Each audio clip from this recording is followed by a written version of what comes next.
All kinds of new technology being integrated as we hit episode 220 of Writer Radio.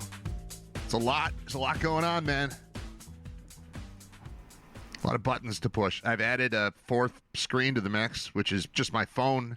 But for the first time today, I'm going to try to interact with the chat on YouTube.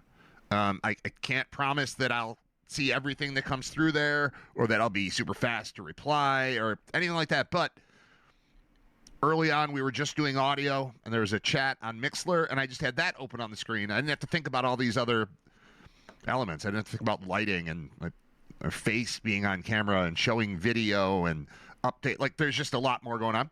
But now that we're moving more into the video realm here, and the audio is still there, but I can't have Mixlr open on a screen. So we've made some adaptations. Started using Spotify and my Writer Radio playlist for music instead of playing individual songs, although I'll still play some individual stuff. But I've accumulated, I don't know, it was like 286 songs, and I've got a stack. I haven't input these songs yet. Look at this. These are show sheets. I don't know how far, when I stopped doing it, but I'm going to start at the newest and work backward and add those all in. So we're going to have 500 songs in there, and they're all Brad approved songs. So even if I'm not picking the song for the moment, which will still happen at times, the overall audio presentation will be stuff that I've previously approved, used on purpose, wanted on the air. But that takes something off my plate. And I found a way, and I don't know that it'll work every time because I did it last night and I had to reset it this morning, but found a way to, during the breaks or during the lead into the show, if you were just here for the first 10 minutes or whatever before I started talking, the Spotify thing there's a little box on the screen, and it shows you the artist and title of the song, which I think is probably helpful because I get a lot of messages on the side, like, what was that song he played? And I can't tell you because I don't remember. So there's that. A lot of developments. All of this in place of the previous way I'd been doing the show prior to this week, where I had a sheet, it was all typed out, and I wrote in what was going to happen on every segment. And once again, we're down to, a show looks like this now, instead of being completely mapped out. I can tell you that at 11 o'clock, Scott Wilson will join me. Also, I know something that we will be discussing today because UB wound up in the news is wrong. I've said this a bunch of times. If you just don't look at Twitter, X, much of what there's like two worlds. There's two worlds. There's the people that are paying attention to that and think that's a real place. And then there's me, where every now and then I'll click on it to see, I don't know, to watch funny videos. I don't really use it as a news source. But it's impossible for me to not notice last night that a play from the UB football game from last week has come under scrutiny of internet watchdogs. I don't want to get into detail on it because then I'll just end up repeating myself when Scott is on. But it involves UB wide receiver and leading scorer this year. I think he's got to be. He scored a lot of touchdowns. Victor Snow. There was a 58-yard play where he stepped out of bounds rather than continuing. It looked like he had a clear path to the end zone, and he's being accused of all kinds of stuff from people who are not in the know at all, didn't know the context of it, don't know him, haven't spoken with him, nobody asked.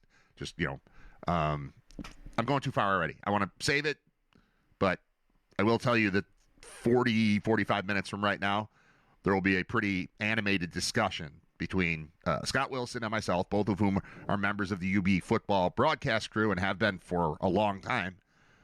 We've determined Scott has done 15 years of it. I've done 16 years of it. And we just, we've been around the program. We know the players and we know football. And I don't even want to say I know football because I don't know anything. But I do know what I don't know. I think a lot of people pretend to not, or let's see, a lot of people don't know what they don't know and pretend they do know when they don't. And then it just becomes super obvious. So, people just being able to talk about things on the internet is not the best. Part of me wants this show to just be about technology. And here are the things I like about technology today, and here are the things I dislike about technology today. And that might have to just become a segment of the show, because I got into this whole thing yesterday around this time about Spotify Wrapped, which is the little product that the app will spit out at you if you are a subscriber to it at the end of the year, and it describes in detail all of your listening habits. Like the thing when they talk about your data is being captured at all times and you're a product and all, it's on display perfectly for you in a pleasant format with Spotify Wrapped. It teaches you that everything you do online is being tracked and that the world knows more about you than you want it to, and it helps explain all the targeted ads you receive and why when you talk about a toaster oven, I'll say it like 6 times. I'll say toaster oven repeatedly, and I will have ads today for toaster ovens. I do love toaster ovens. I don't know necessarily that I'm in the market for one, because we got one for like a shower gift and have used it 5 times, which angers me because I think toaster ovens are far superior to toasters. Think, especially family of 5, make all the bagels, make all the English muffins, make English muffin pizzas all at once, not 2 slices at a time. And I'm not buying a 4-slice toaster, but the 2-slice toaster sits on the counter at all times. The toaster oven, which kicks toasters' asses all over the place, is in a cupboard. And it's got the rotisserie. It's got all the stuff. That should be on the counter. But I lost that battle 16 years ago and have never recovered. Maybe I should claim that thing and bring it downstairs, turn it into a kitchen.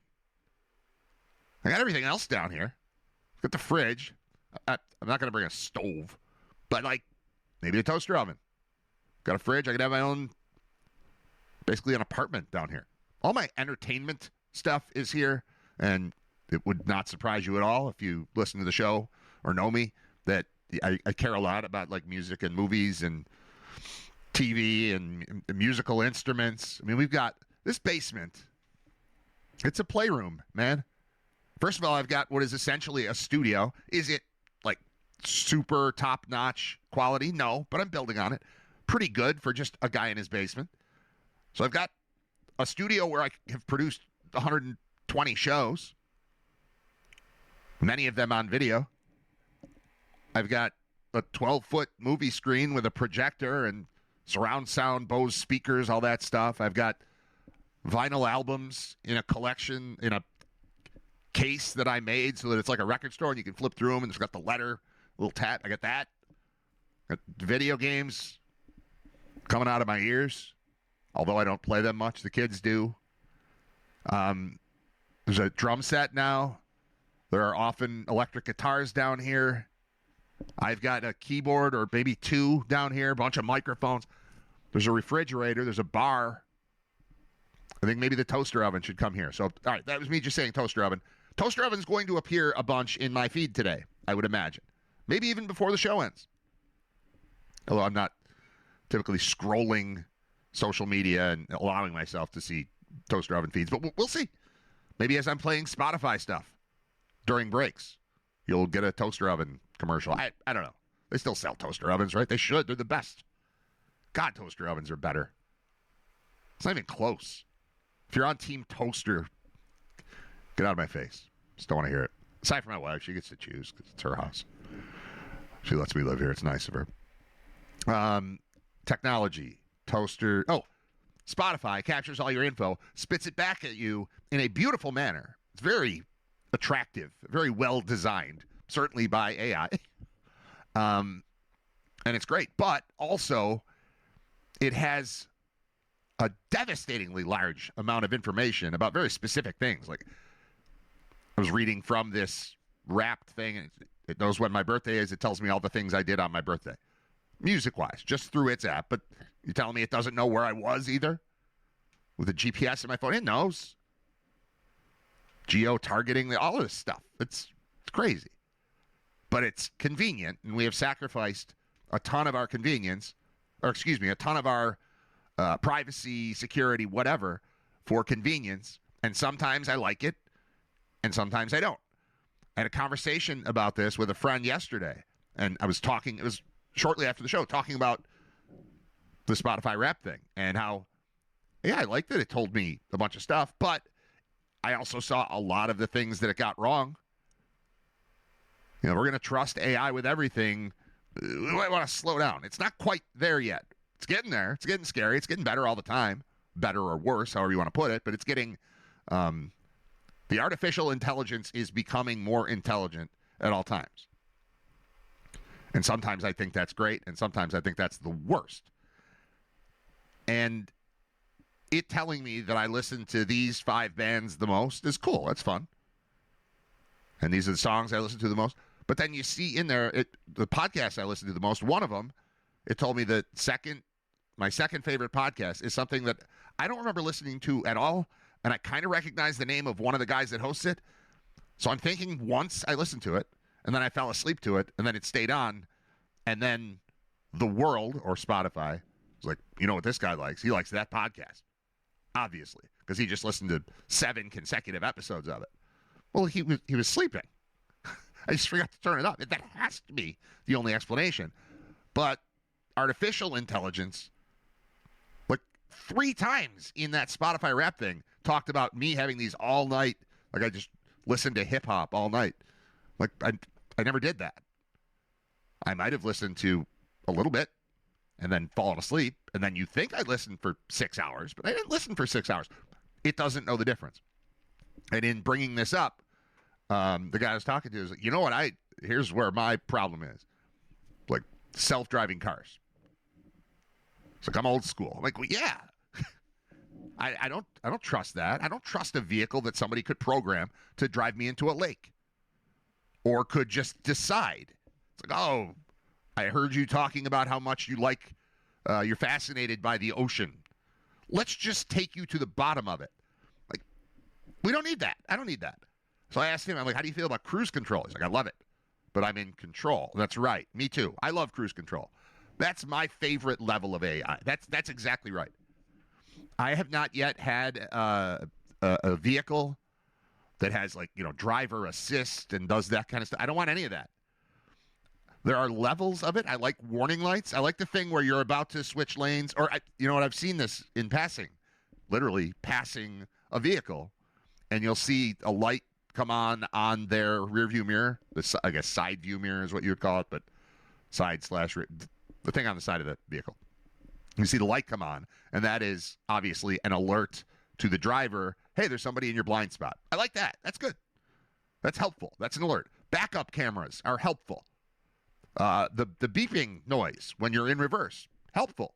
The beeping noise when something walks or runs or drives behind your vehicle as you're about to back up, helpful.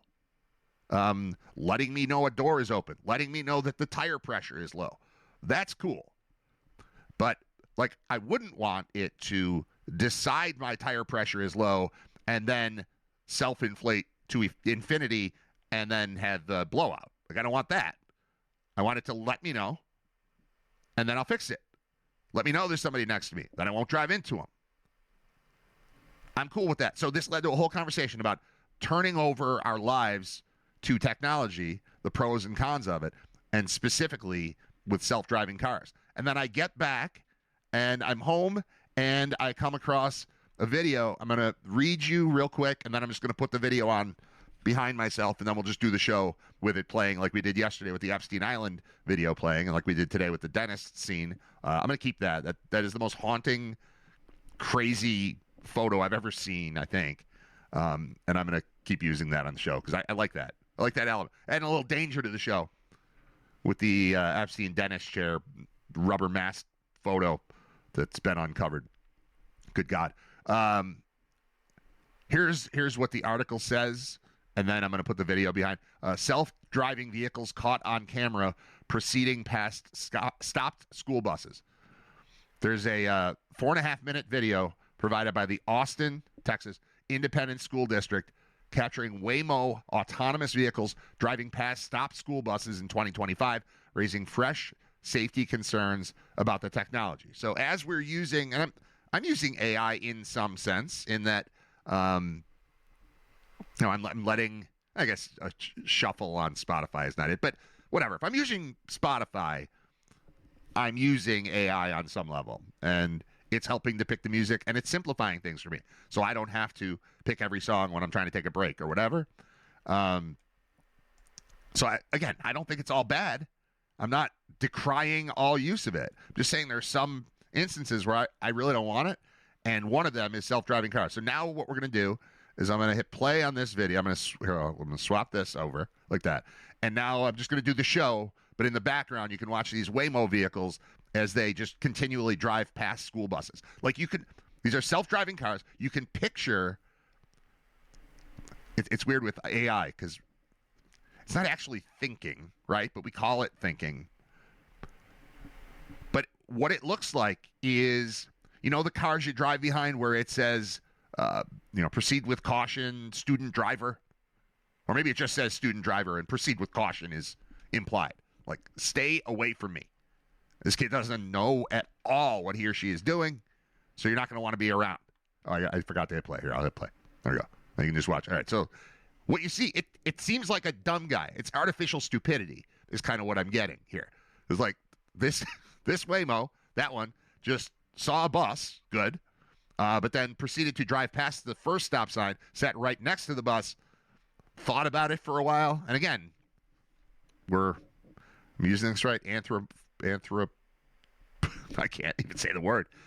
We're assigning in our minds, we're treating it like it's a thing that thinks. It's not a thing that thinks, it's a thing we built. I didn't build it. But these Waymo cars look like the dumb version of AI. Like, just watch what these things are doing. All right, you see the camera on the top, like twitching around, spinning around.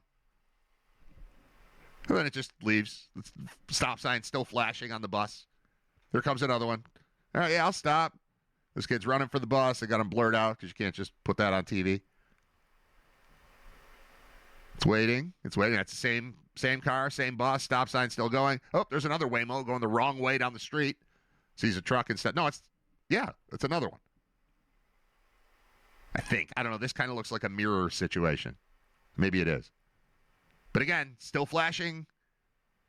Drives right through. Yeah, it's a different one because the two white cars are not moving. I don't know why two of the same truck were backed up to each other. But, I don't completely understand what I'm looking at here, but I do recognize these are cars on the road with no people in them. This technology might be fantastic eventually, but we're not there yet. It reminds me of, I've always wondered this since I was a kid, since I went to Lake Placid. We were camping near there and went and checked out the Olympic site. And I understand how you become a speed skater, a figure skater, a hockey player, a skier. Did I say that? Bobsled, even. Luge seems a little crazy, but that's just sledding. But the one I've never understood is ski jump. Because either you've never ski jumped before or you are good at it. But making the leap from I've never done it to, yeah, I think I'm ready, we'll give it a shot, is crazy to me. And that's kind of what I see here. It's like this isn't right yet. So maybe let's keep them off the road. Like, what happens when Waymo, one of these wild Waymo, this one just drove right, nothing. Didn't notice, sorry, didn't notice the school bus at all. All right, now in Waymo's defense, that truck just did the same thing. But here's Waymo. Waymo pulls out. It sees one stop sign. It parks next to the bus. And it's like, I don't know what to do. I'm just going to go. But there's that. That was full speed. There's nothing. That one stopped on a corner. This one just comes whipping right around it in some suburban Austin neighborhood. They just don't care. Those shouldn't be on there. As a society, we have approved this. We've approved cars without people in them that stop school buses to just be on the road with people. If a driverless car is approved for the road, what's to stop a 10-year-old from getting a license? Now, I know the law, but what are we doing as a society? I would rather have my son, Zach, who's 13, driving a vehicle from like a overall safety of the roads standpoint. I would rather have Zach driving a car than nobody driving a car. And I get that they're working on it. And I think we'll get there. I think there will be a system in place. But I think back to, 10 years ago, a buddy of mine who's got kids similar ages to mine.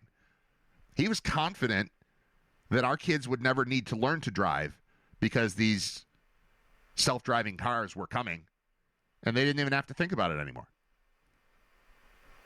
And we are not there at all. I have a 17-year-old niece or 16-year-old niece who just got her driver's license the other day. She's on the road. I'd rather have her on the road than Waymo vehicles. And this is 10 or maybe even 12 years removed from when I had a conversation with this guy. He's like, our kids aren't going to have to drive. Don't worry about it.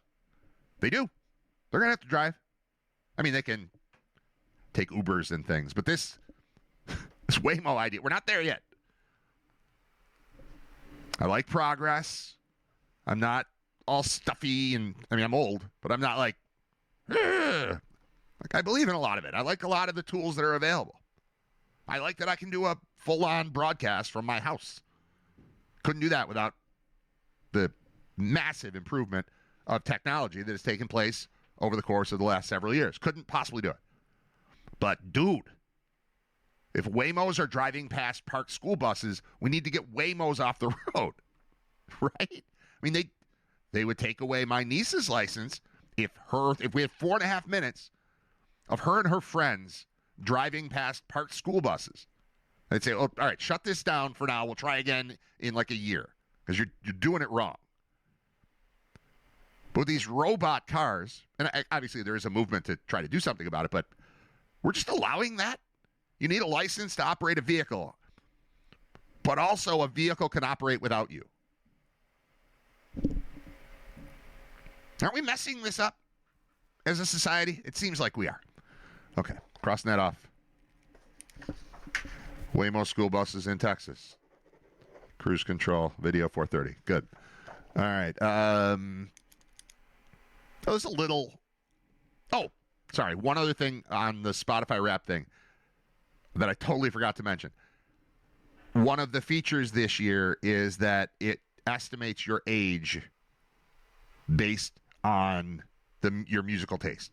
So it analyzes all the music you listen to and pares it down and says, all right, for me, it said you're 53. Close. I'm 51. I did mention that yesterday. I'm 51. It thinks I'm 53. I take that as a compliment. I think that means I'm a little bit wiser, wise beyond my years. I just got into music earlier. So I really love the stuff from when I really started getting into music, which is like 82, 83. And it probably would have expected me to be more like an 86, 87 is when I get into it. So it missed by a couple years.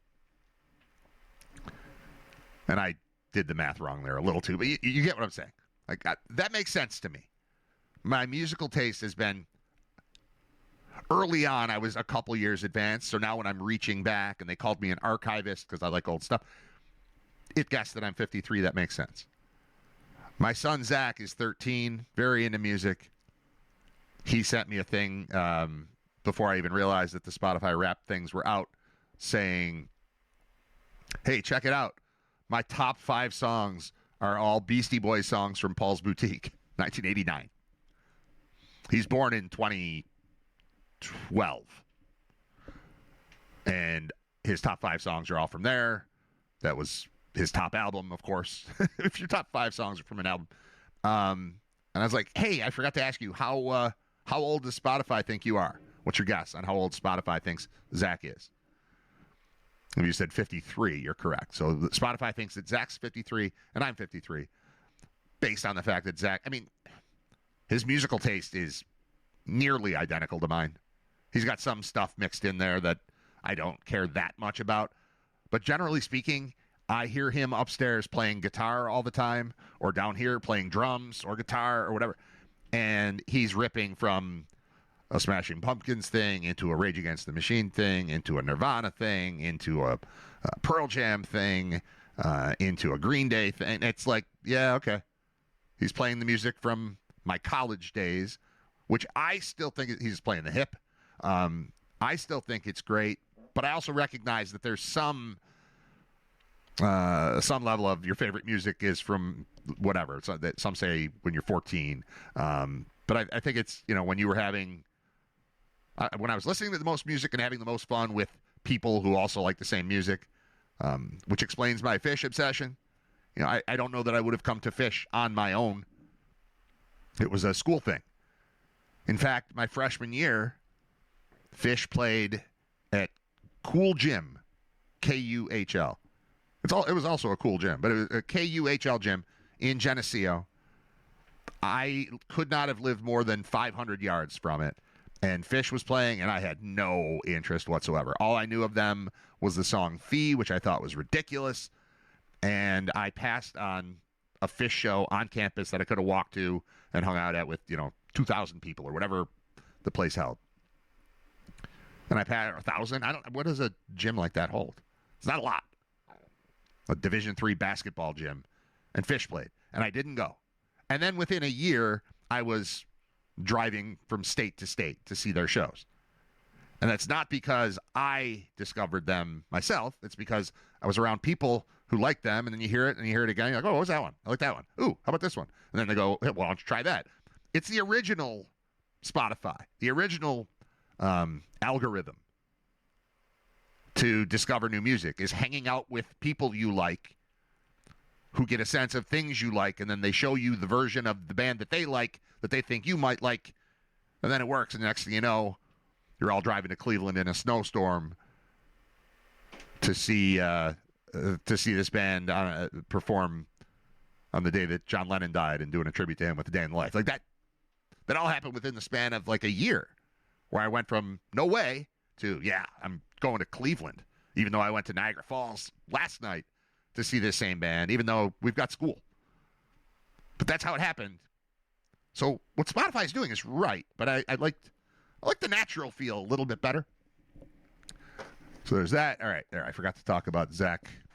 Spotify thinks Zach is 53. All right, my new favorite discovery online is an Instagram account called @VHSDates. And I am tempted to just spend the entire show playing the VHS dates. There's another part of me that wants to save that for when Scott is on. Should I play one?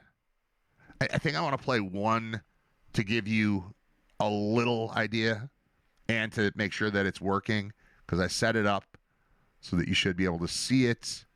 Where was it? It was on this one. And then if I turn on that, and then if I open that, there it is. And then if I turn on the volume, all right, so I'm going to put that one. All right, I want you to observe this. Hold on, let me change this. Studio mode. I can make this bigger. We don't need to have too much of the dentist there. All right, if I add audio, I want it to restart, but we'll probably pick it up in the middle. There are currently maybe 48 videos in this. I had to stop myself. It was late last night. I was falling asleep at the computer, setting things up, and then I lay down, and I'm going to go to sleep, but I just wanted to watch like one more of these videos. They remind me very much of the movie Singles. Singles is based a lot around this video dating. This is, for those of you way younger, this is Tinder before Tinder.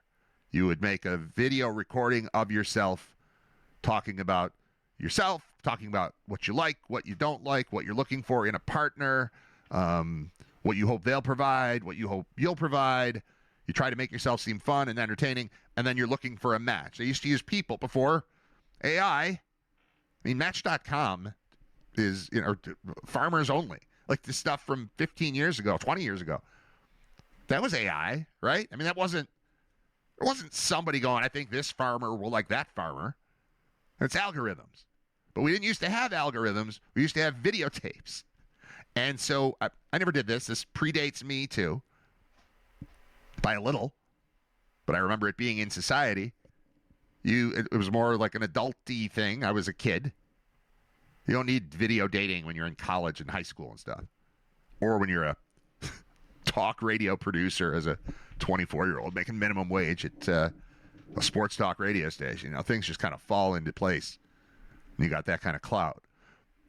But back then, you'd make a video, you'd send in the video, and then a bunch of women send in videos. Let's just assume heterosexual relationship here, just for the purpose of argument. I'm sure there were specific lanes for dudes to meet dudes and girls to meet girls, but generally speaking, guys send in videos, girls send in videos, and then I think you would go in and consult with somebody, with some matchmaker, and they would show you the videos that they thought. This is like manual AI. All right, you send this, I process it, I tell you, I think you'll like these 5. And then you come in, you sit down, you watch the videos. Every one of these videos is incredible. Everyone is better than the last one. So I am going to, there are only 48 of them. I'm not going to just do this all the time, but I'm starting with the first one that was posted on the account, and I'm going to use them if the sound works and it plays as well as I think it will. But just to give you an idea of what these things looked and sounded like. I'm going to remove that. And do we turn this up? There we go. My friend Barbara. Barbara's my best friend. All right, I have to turn off there's some other noise coming through. I almost have it. This is, again, the problem with being a one-man band. I want this to switch to this. I want that to go to that. Okay. Then I can mess with this one again. This worked last night, but I can't have everything ready at the same time, and it'll be fine. We'll get this to go. Properties on this. This is worth it. It's an important part of this. Just to know that this is in fact worth it. And where did it go? It went away. That's awesome. All right. I'm not going to do this right now. Damn it. We were so close. I just killed it somehow. It should be on here. And then I do this one. This. You guys understand that it's okay, right? It's okay to have these little down moments. It can't be 100 miles an hour all the time and be good. I can go 100 miles an hour, but it goes to nowhere. Or I can try to make these things work. All right, if I have this open, okay, there she is. And then I add the audio to it. I like my family's fine. Okay, there's still other audio playing, and I don't know where it's coming from. That's the problem. Hang on. I'm going to close everything I'm not using. It'll be worth it. There's a payoff. It's fine. Talk amongst yourselves. Use the chat. We got the chat going on YouTube today. That I'm actually, I looked at it right before, and I'll look at it during the break. And I'll glance at it at times, but not while I'm trying to come up with this. Where is that audio coming from? What is happening? Do I have a second set of Chrome things open? No. I have the Spotify one. Oh, that does have a bunch of stuff. All right. Where's that audio? This is all under the One Big Beautiful Bill. All right. One Big Beautiful Bill. So probably this Trump thing. Yeah. All right. If I pause that. Now there's no audio. Okay. All right. We're getting somewhere. Now I go back to the Instagram thing. Now we switch over to this feed. Okay. Now we add audio. Get out of here. What am I, dating a Marine? I want a little guy. I want a small little guy. Someone who I can bring home to my parents and they like him and see, okay, that's a guy. I have a best friend. Her name is Barbara. I hang out with her a lot. Hey, guys out there. My best qualities are I love rats. I love pizza. Don't tell me what to do. A guy that I want is a guy who likes hugging more than kissing. Group dates sound good. I can bring my friend Barbara. Barbara's my best friend. I love impressions. Hey, who am I? I do not want a family. I like my family's fine. They're funny. They don't touch me a lot. I don't want big muscles.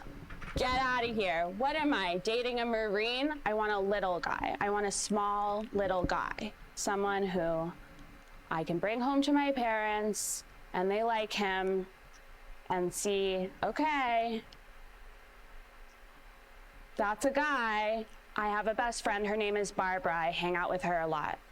All right, that's the end of the first one. Oh, you see, the first date, maybe I don't know, it's ice skating, some ice cream, on icy, we can go roller skating. I have rollerblading in my country. I mean, I have rollerblading, pero first place, todo el tiempo first place.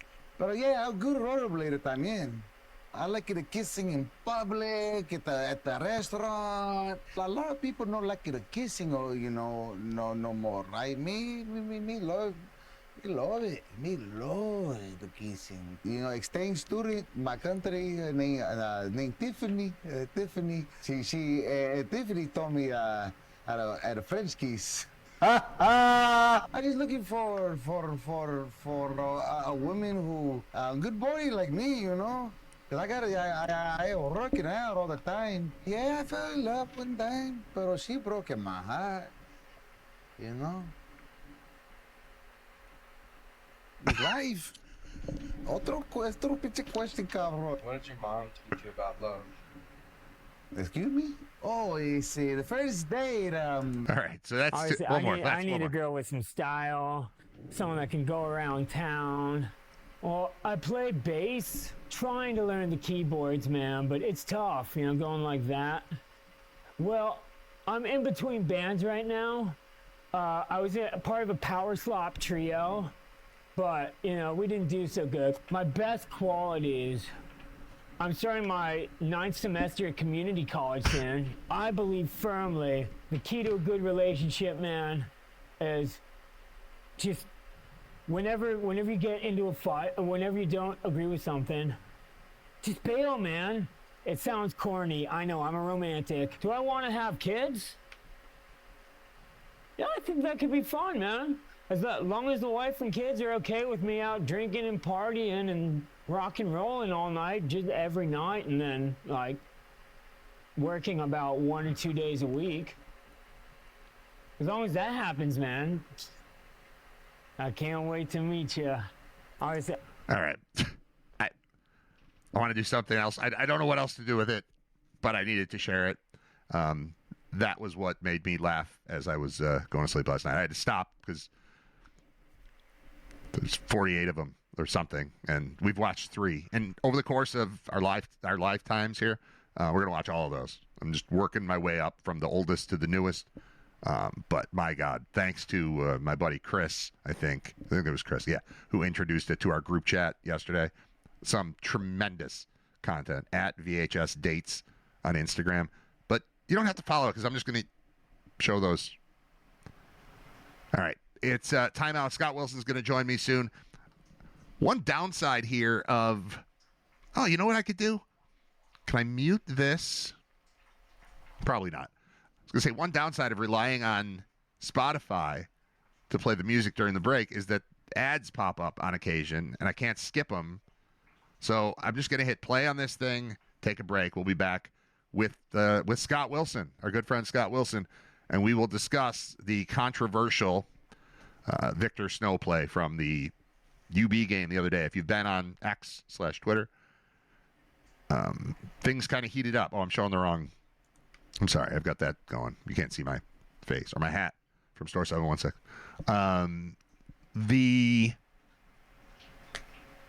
What was the point? What was the point I was trying to make? The Victor Snow. Victor Snow caught a pass and looked like he was gone. And he's super fast, but he was kind of twisted. And he looked and he stepped out of bounds. And then the Bulls scored like 5 plays later, scored a touchdown. But the internet being what it is, the video of that has been captured. And people are like, what is this? Gambling's crooked. He should go to jail. And like, no, it's Vic. He's one of the best players on the team. He's first team All-MAC. He's awesome. They would have lost 3 more games without his massive contributions, his game-winning touchdowns he caught all year.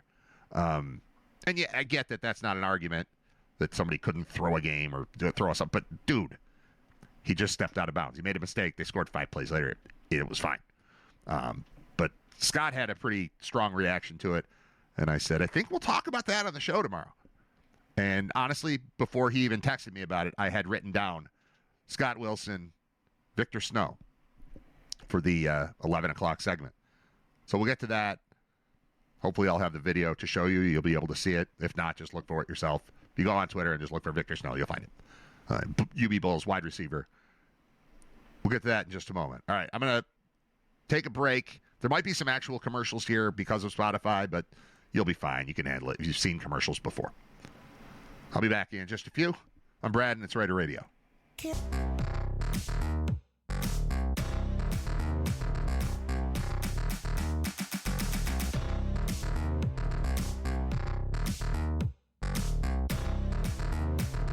Let's check in with Raider Radio's senior football correspondent, Scott Wilson.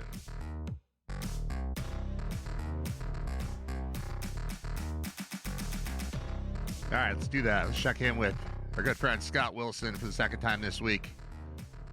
Senior football correspondent, senior Hallmark correspondent. We did a lot of Hallmark on Monday. It seems like we'll do some football today. On the screen right now, you'll see me live. You'll see the cartoon version of Scott, and you'll see a loop of the Victor Snow. Bulls wide receiver Victor Snow caught a 58-yard pass. Wound up out of bounds at around the 21, 22-yard line. And just yesterday, out of nowhere, this became a controversial play online. Scott was fired up. I was fired up. I knew that it would be fun to talk with Scott about it today. Scott, are you still fired up? Yeah, I'm fired up there. I've got, first of all, it's been 3 days since we spoke, and I've not even that. We did we did the UB podcast in there before this all broke, or else we would have addressed it there too. But I've got like 11 things that I'm fired up about, and this is top of the list. So I'm glad that we're starting here.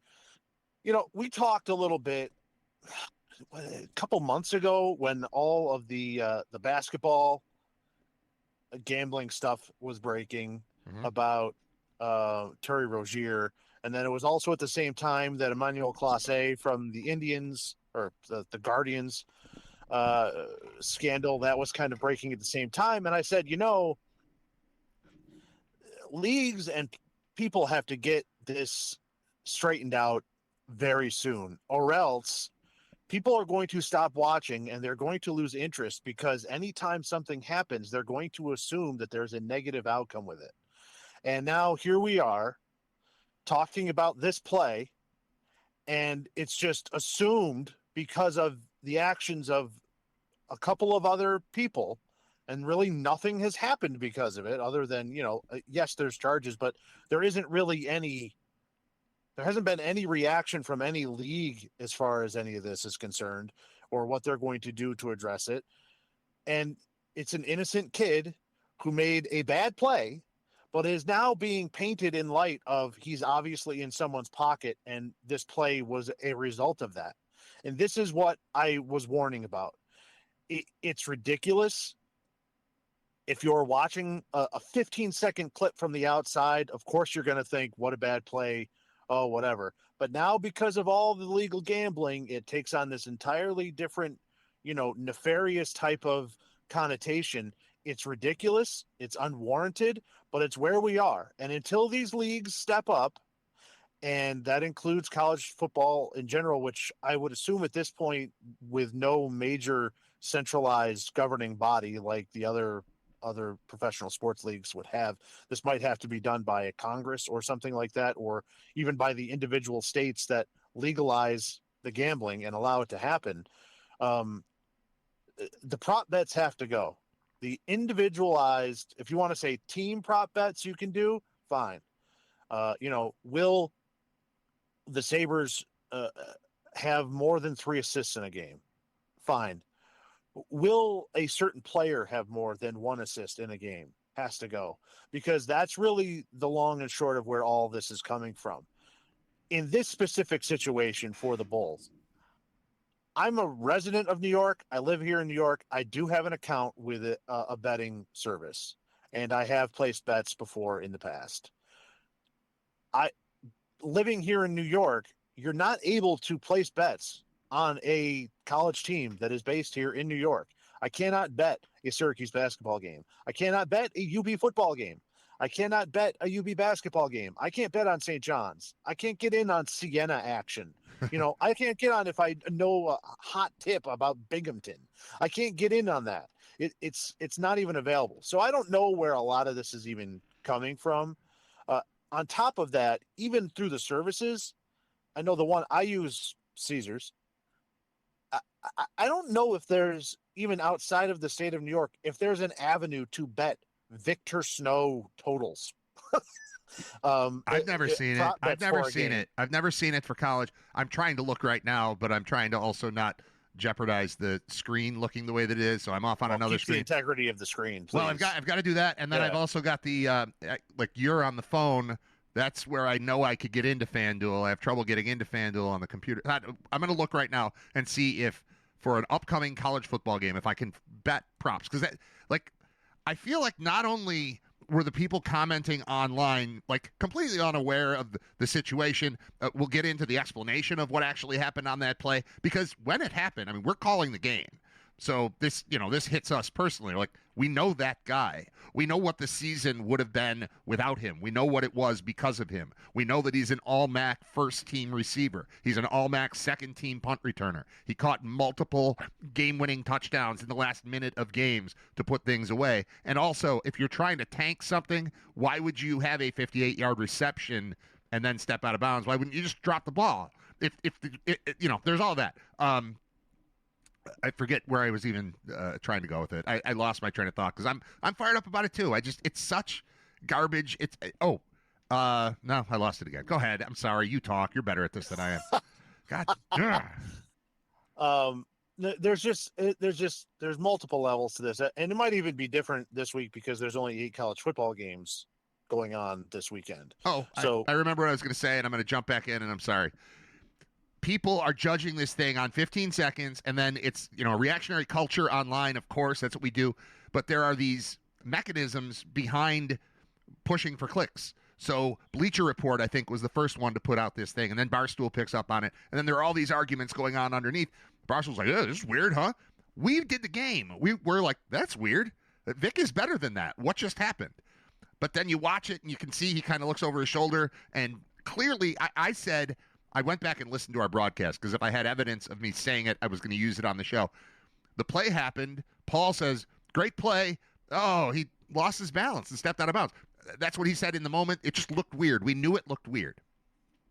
And then you said, yeah, I'm not sure. It looks like, maybe he thought the guy had a better angle on him than he did. Upon further review, we've talked to people over there who've talked to him, and we know his story on what happened on the play, and the story checks out. It fits with exactly what I'm watching there. But people feel the need to comment immediately after watching a 15-second clip without having any context, and then just jump in, and then it just builds on itself because, that play looks weird. And if the context makes sense, if the Bulls were down, whatever, none of it fit. They scored 5 plays later. I watched as the Barstool thing was put out on Twitter, and then some account like We Tell the Truth type of account was like, look even further. This led to a long field goal attempt that was missed. I was like, no, it didn't. But you put the word truth in the name of your account. Like, people are just lying to you online, and we're all susceptible to, you see the play like, wow, that's weird. And that's the kind of thing where I would text you and be like, hey, this is weird, isn't it? And then we'd have a conversation about it. I wouldn't jump in if that's a UNLV game where I don't know the context and I didn't call the game with my friends, with guys that I know playing. I think I would view it differently. But even then, I wouldn't jump into a public conversation where I'm suggesting that the FBI investigate Victor Snow or that he should be kicked out of college football or any of that stuff would happen. I'd have a reasonable conversation. But we've gotten to a point in America where this is what we do. That's the discourse. Let's take a headline. Let's take a 10-second clip. Let's form entire opinions around it, and then let's argue online. And it's absurd. Okay, that was what I wanted to say. Now you can go. No, I've always thought that, when the betting, I thought more about it recently because of the recent events that have happened with around the prop betting and stuff. And I've always thought we need to get rid of it as a way to prevent anything bad from soiling the game and the actual product. And now I'm adding to that I have doubled my belief in it because I'm seeing somebody that I don't know him personally. It's not like I'm good friends with Victor Snow, but I know him. I have. Then why did you briefly now met go? him? Why did you guys go see Zootopia 2 together? We did not. We did not see Zootopia. That is not true. Don't. Now it's going to be out on truth sites that I am a Actually, Zootopia lover. Plus, I go with Victor. You know how we that's know? not I true. think that movie comes out today anyway, so it would be too early for you to have seen it with him. But that truth wouldn't matter. No, it doesn't. Nothing matters. No one would look that up. It's because I'm seeing somebody get smeared about it, and it's completely ridiculous. It's completely ridiculous. Victor Snow, on the offensive side of the football, non-big man in the trenches, because those dudes are warriors, and there are a lot of guys in the history that I've covered. We're talking O'Hagan's, Trevor Sales, those type of guys that are warriors up there playing through pain, playing through injuries. I'm talking offensive skill position. I think Victor Snow is probably the toughest guy in my 15 years of covering. He's the smallest guy on the field. He is always on the field. We're not just talking about the fact that he's one of the best punt returners and kick returners in the league. He's also on the coverage teams. Like, he's got, if you look at the defensive stats, he's got plenty of tackles this year. He also has the most touchdowns on the team. He will take handoffs. He runs the ball. He's got rushing touchdowns. He will jump up in the middle of the field and get crunched by three guys and go up to make the play. To think that this guy is getting in any way smeared about this play or having it in any way reflect upon what he has done at UB is ridiculous. It's ridiculous. There is no more team first guy than Victor Snow. Do you need me to play gunner? Gotcha. I'm in. There's not a lot of guys that would lead a team in touchdowns and then also volunteer to go make tackles. It's rare. This dude lays his body on the line every week. He will make tough catches. He does not care about damage to his own body. He just wants to win and make plays. And guess what? He does. Who scored the game-winning touchdown last year in triple coverage against a top 25 team? That was Victor Snow, giving up 4 inches to every other guy around him that was covering him, still winning and getting the ball and scoring the touchdown. That was, well, I guess it wasn't game-winning. It tied. It tied the game, and then eventually the field goal was in overtime. But you know what I mean. I do. It was the major play in that game. This team this year might have only won 2 games if Victor Snow wasn't on that team. Period. He's that good and that important to the team.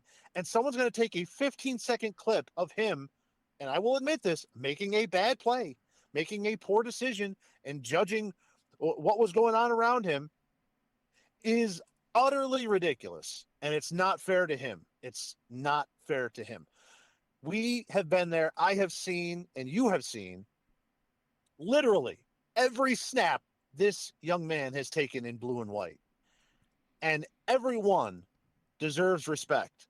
And everyone has been filled with effort, and he has gone full tilt every time. I have never left a game saying, I felt Victor Snow left a little something out on the field today. Not true. I don't even remember. That's not true. Thinking, like, we think things about, like, drops with, like, Nick McMillan had a great year, but there were a couple games this year where, like, man, a couple of drops by McMillan. I don't remember ever thinking a negative thing about Victor Snow ever. Not once. This was him. This is him making mistakes. So let me go through exactly please. What you can see in the video if you're actually looking, what we have kind of learned through conversations, and what actually happened. Okay? The throw goes up. He's in that area between the corner and the safety. If we're being honest, The real reason that wasn't a touchdown is because the ball was poorly thrown Right. and it was underthrown. So he's got to slow down, backpedal, turn around, and catch the ball. If the ball was out in front of him, he scores with 20 yards in front. But instead, it was a windy day in Roberson's defense. Still not a good throw. He still makes the catch. It's a good enough throw. It's a 58-yard play. Let's not talk about this like it's a tank, like it's a fumble on purpose. No, but I'm You know? saying Yeah. the biggest reason why that's not a touchdown is because of the throw. Of course. Not him, whatever. Okay. So he adjusts to it. Now he's got to flip around. He has slowed himself down, and now he knows that there are two players bearing down on him. He turns it. He turns towards the end zone and towards the end of the field.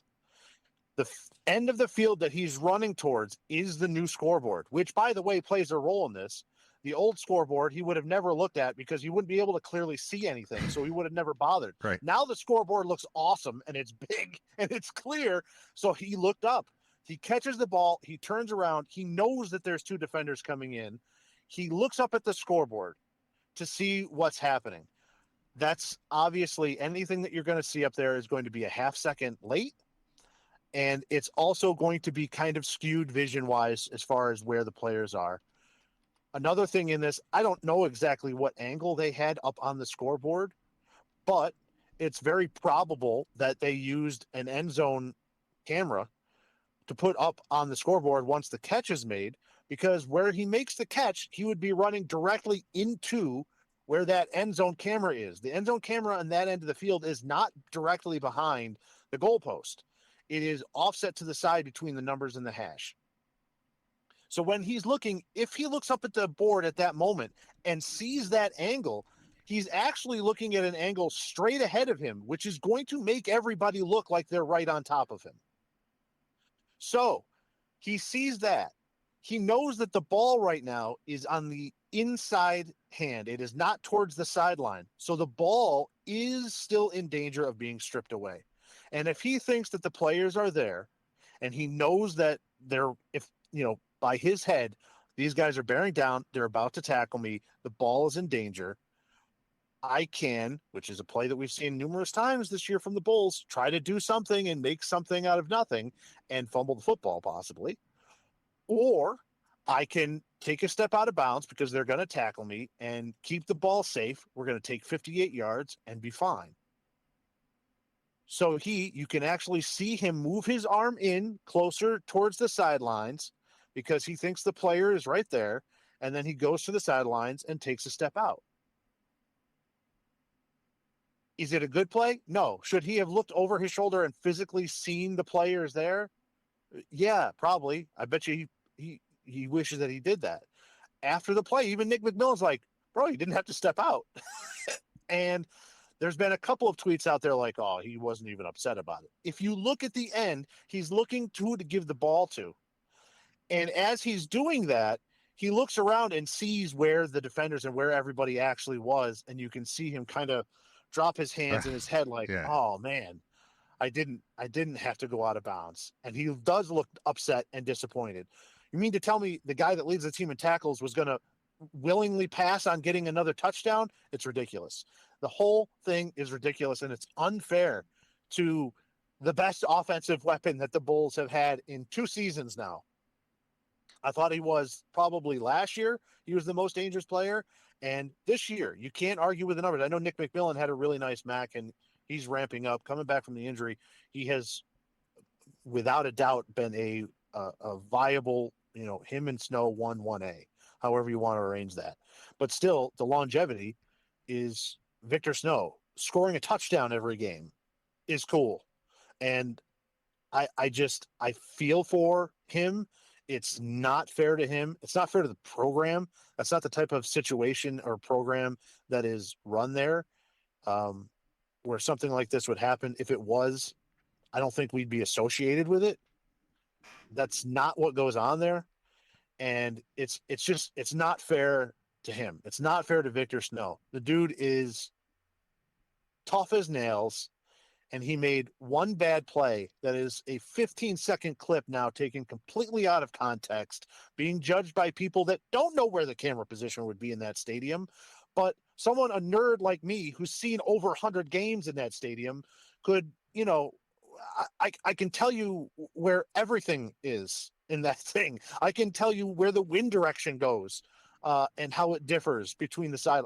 I've been there. I've been on the field. I know everything about it. So I can tell you what was going on in that situation. Yeah. And it's not what they are saying. Well, And let's it's make very frustrating and completely unfair. Let's make an assumption that he, while running full speed, which is very fast, down the sideline with the ball, after having to spin to make the catch and turn to try to get away, and he is looking at the scoreboard, and he has told people we know that he was looking at the scoreboard and misjudged it. Let's assume the angle he's getting is the one we're getting. It's likely the TV feed. So he's not seeing the exact thing from directly behind him. He doesn't have an end zone view of himself. He has the view that we have and has to make a split decision. I also see him glance over his shoulder to check how close the guy is as he's stepping out of bounds. And you can almost see him go, in that moment, like, I messed that up. But good news, we're at the 21-yard line, and we're going to score in 5 plays, and everything is fine. Everything's on track, and we're going to pull to within one score. They ended up missing the 2-point conversion there, but that's not really the point. Other things to, like holes to fill in here. I went on FanDuel. It did let me log in. I went to the first college football game that's available, and if you open up an NFL game, it is not, I shouldn't say nothing but it is absolutely loaded with player props. The passing yards for this guy and receptions for this guy and who scores the first touchdown and whatever. I open up Troy at James Madison, which is the first one on here. The choices are alternate spread, alternate total points, JMU total yards, Troy total yards, total receiving yards, first drive result, first half winner, first half spread, first half total, first, second, third quarter spread. The point I'm making here is I'm almost to the bottom. There's no such thing as the individual player props. I thought this was true, but I've never looked for it in college football. It doesn't exist. So there are so many holes. It's so easy as a society, and you want to make it about Victor Snow and about the Bulls and about his integrity and their integrity, and I respect that and appreciate that. In addition to that, I would like to add on the part about we as a society need to stop with this instant knee-jerk reaction. I'll argue about everything and anything. And I understand because I've read other headlines and seen other 10-second clips. Like, if you are fully qualified to discuss this, your name is Scott Wilson, or Victor Snow, or maybe me. Or you or Paul. Or maybe Paul. But you in particular. You know the game, you know the people involved, you know the situation, you know the setting, you know about the scoreboard, you know about the potential crazy angle of the scoreboard, you know Victor Snow giving an explanation that says, I was looking at the scoreboard. You know the most famous looking at the scoreboard thing? Remember Isaac Bruce in the Super Bowl?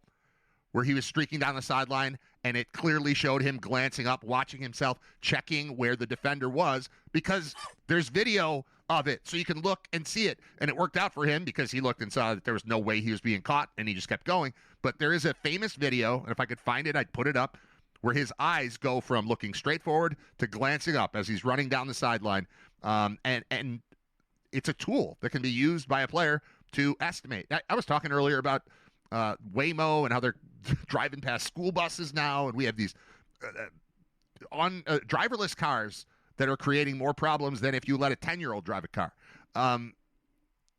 The technology is there. We're using it. He used the rearview mirror, and objects are closer than they appear, or in this case, maybe vice versa. But it's not a direct, perfect system to know where somebody is. So he's in the moment. He's like, hey, I can look up there and see what's going on. Ooh, this guy looks close. Ooh, the ball's in the right hand. I'm going to tuck it. I'm going to take a step this way and live to fight another day. After, as you said, multiple times this year, going for that extra yard has led to disaster. If he thinks there's a chance that this ball's about to be punched out and loose at the 3-yard line instead of him stepping out of bounds at the 20-yard line, the right decision in that split second might be what he did, which is why I'm slightly offended by you repeatedly calling it a bad play. I will say he misjudged it. He made a mistake, and I know you don't mean bad play. I'm not trying to accuse you of anything, but I keep hearing the word bad play, bad play. It wasn't a bad play. It was a great play and a slight miscalculation at the end of it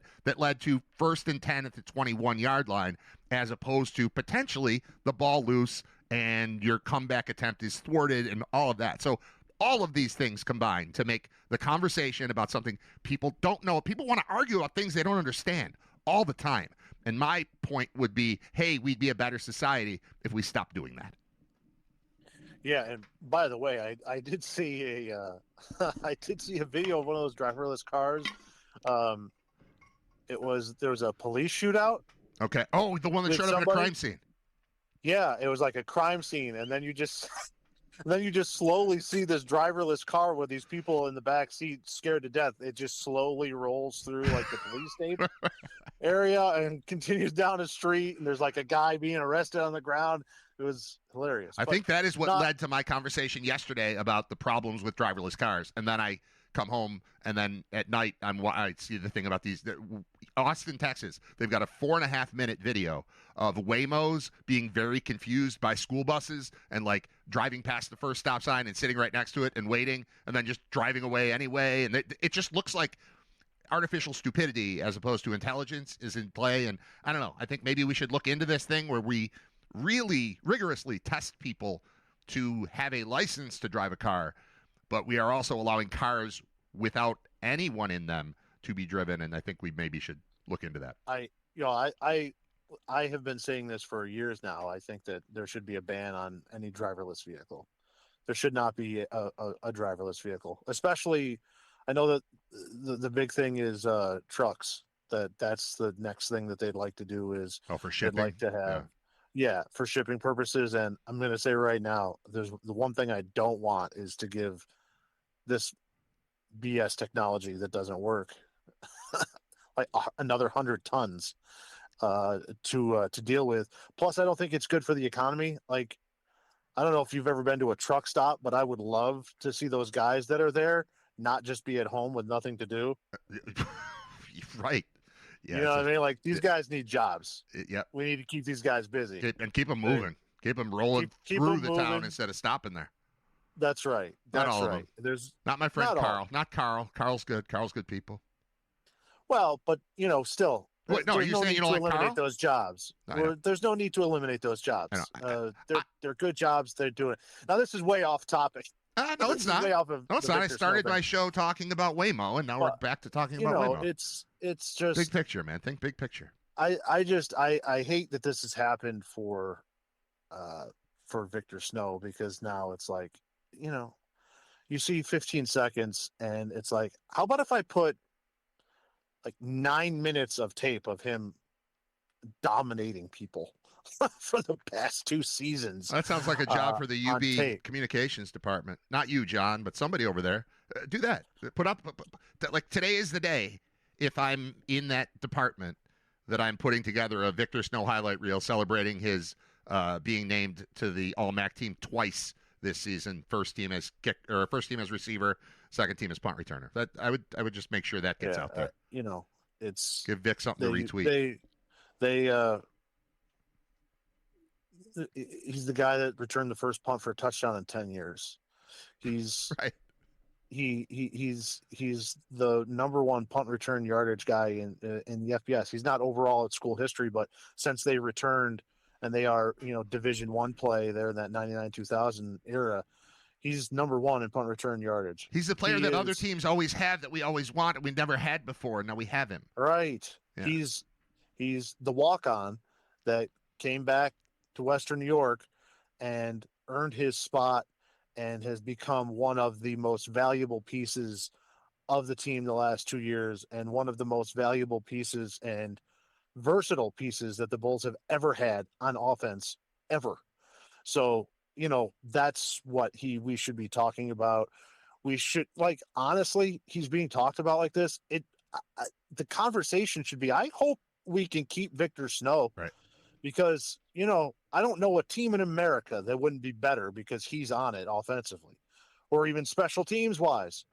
So the fact that he's here is a blessing. And, I tweeted about it. I stood up for him. I hope that he knows that we've certainly got his back. He does. He retweeted it. He retweeted what you tweeted. I saw that last night. So he knows.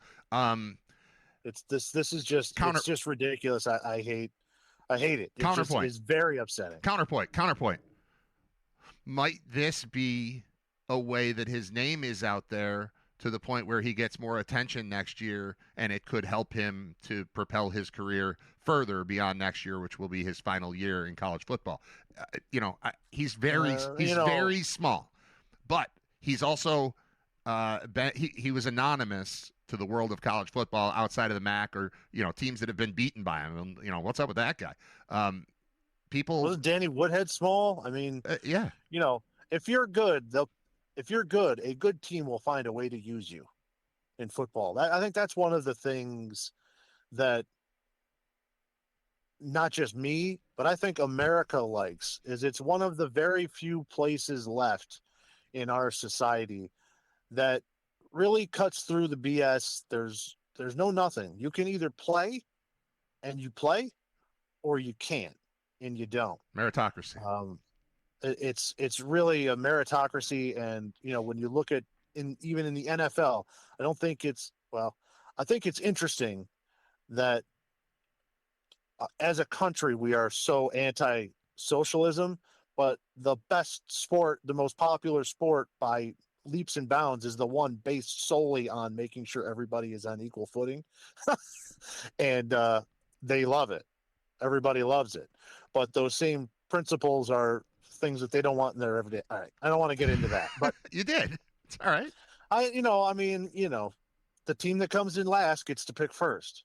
And that's a principle that as a country we have rejected for everywhere else in our lives, except for the NFL, which is the most popular and the most successful and the most successful in part because the team that is last gets to pick first. But I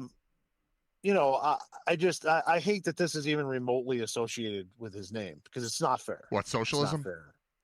No, just this play in general being anything negative. It's ridiculous. There's,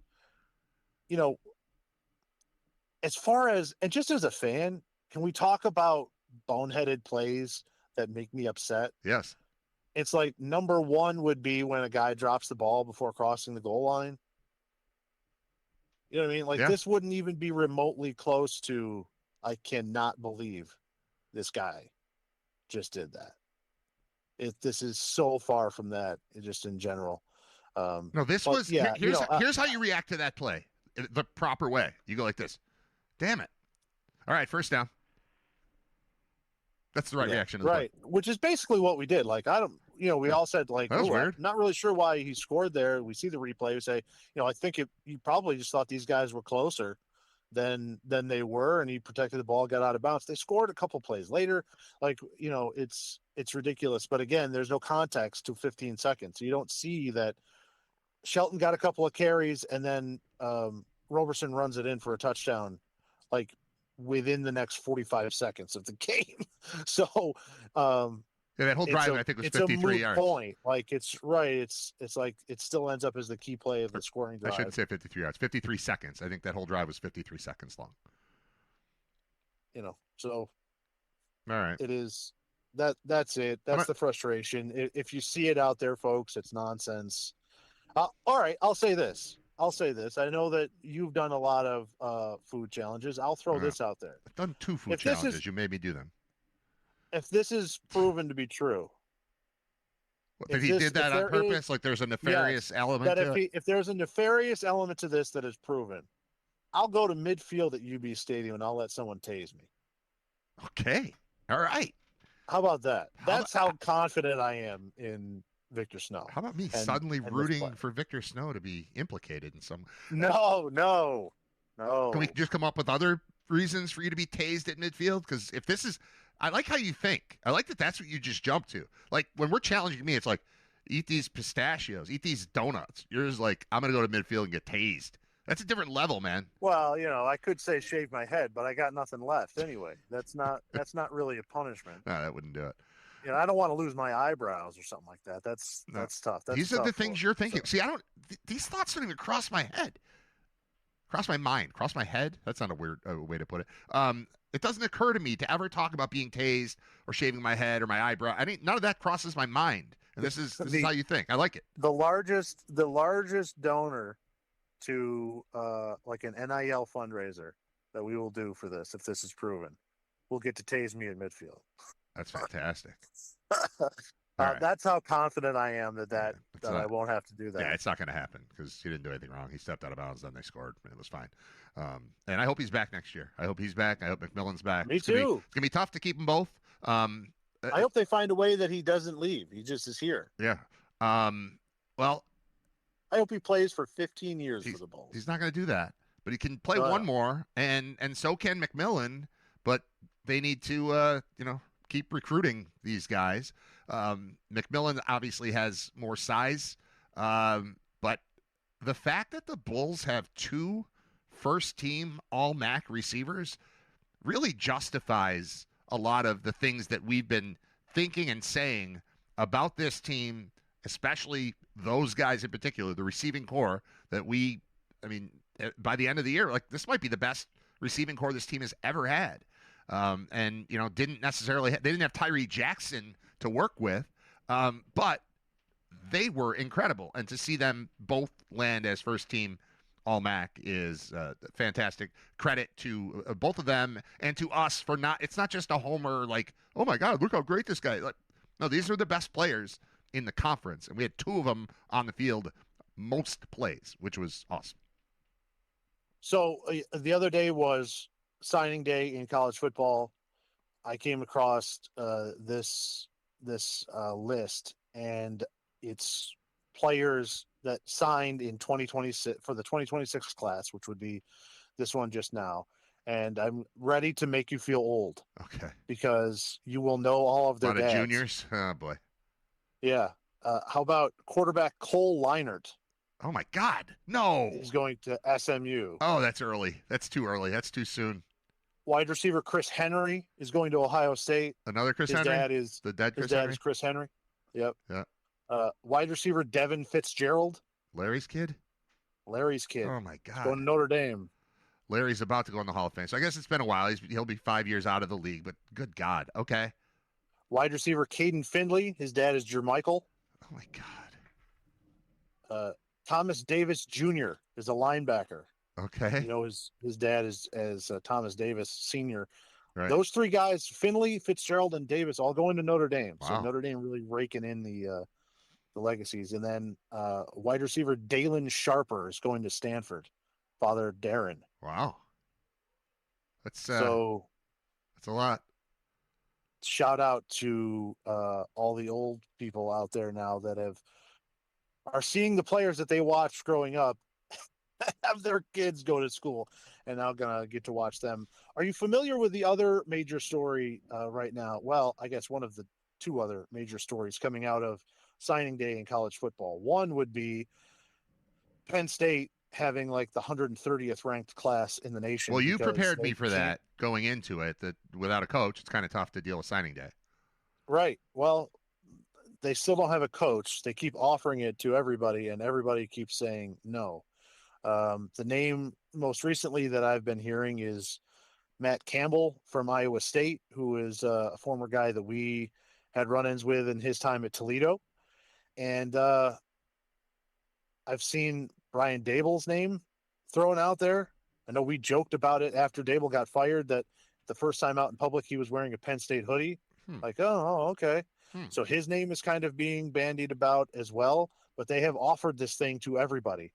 And everybody has said no, except for Kalani Sitake out at BYU, who said, okay. And then a BYU booster who runs Crumble Cookies comes in and says, I guess I have to throw some money here because I like our coach. I want to keep him. And now he's staying at BYU because a cookie magnate threw some money in there for the Mormon church to keep him. So, again, Penn State offering it to everybody. Nobody wants that job, apparently.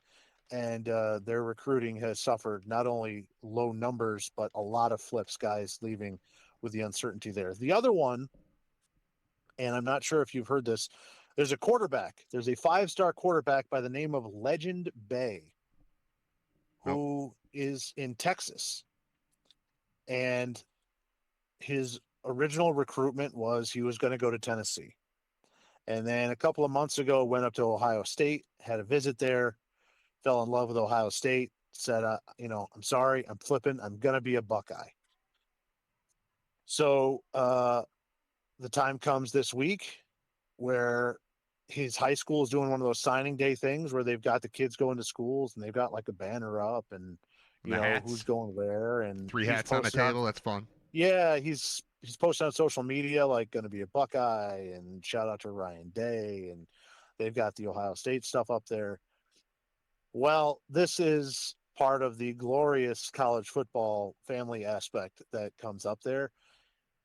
He doesn't send in his letter of intent to Ohio State. So everybody's kind of saying, what's going on, because a school cannot say a recruit's name until they get that letter in, until they receive the fax. We've been there, by the way. Yeah, we've been in that room. Yeah, until the fax comes in or the email comes in where it's a signed letter of intent, a school can't put out towards media or in any outward way a name of a guy.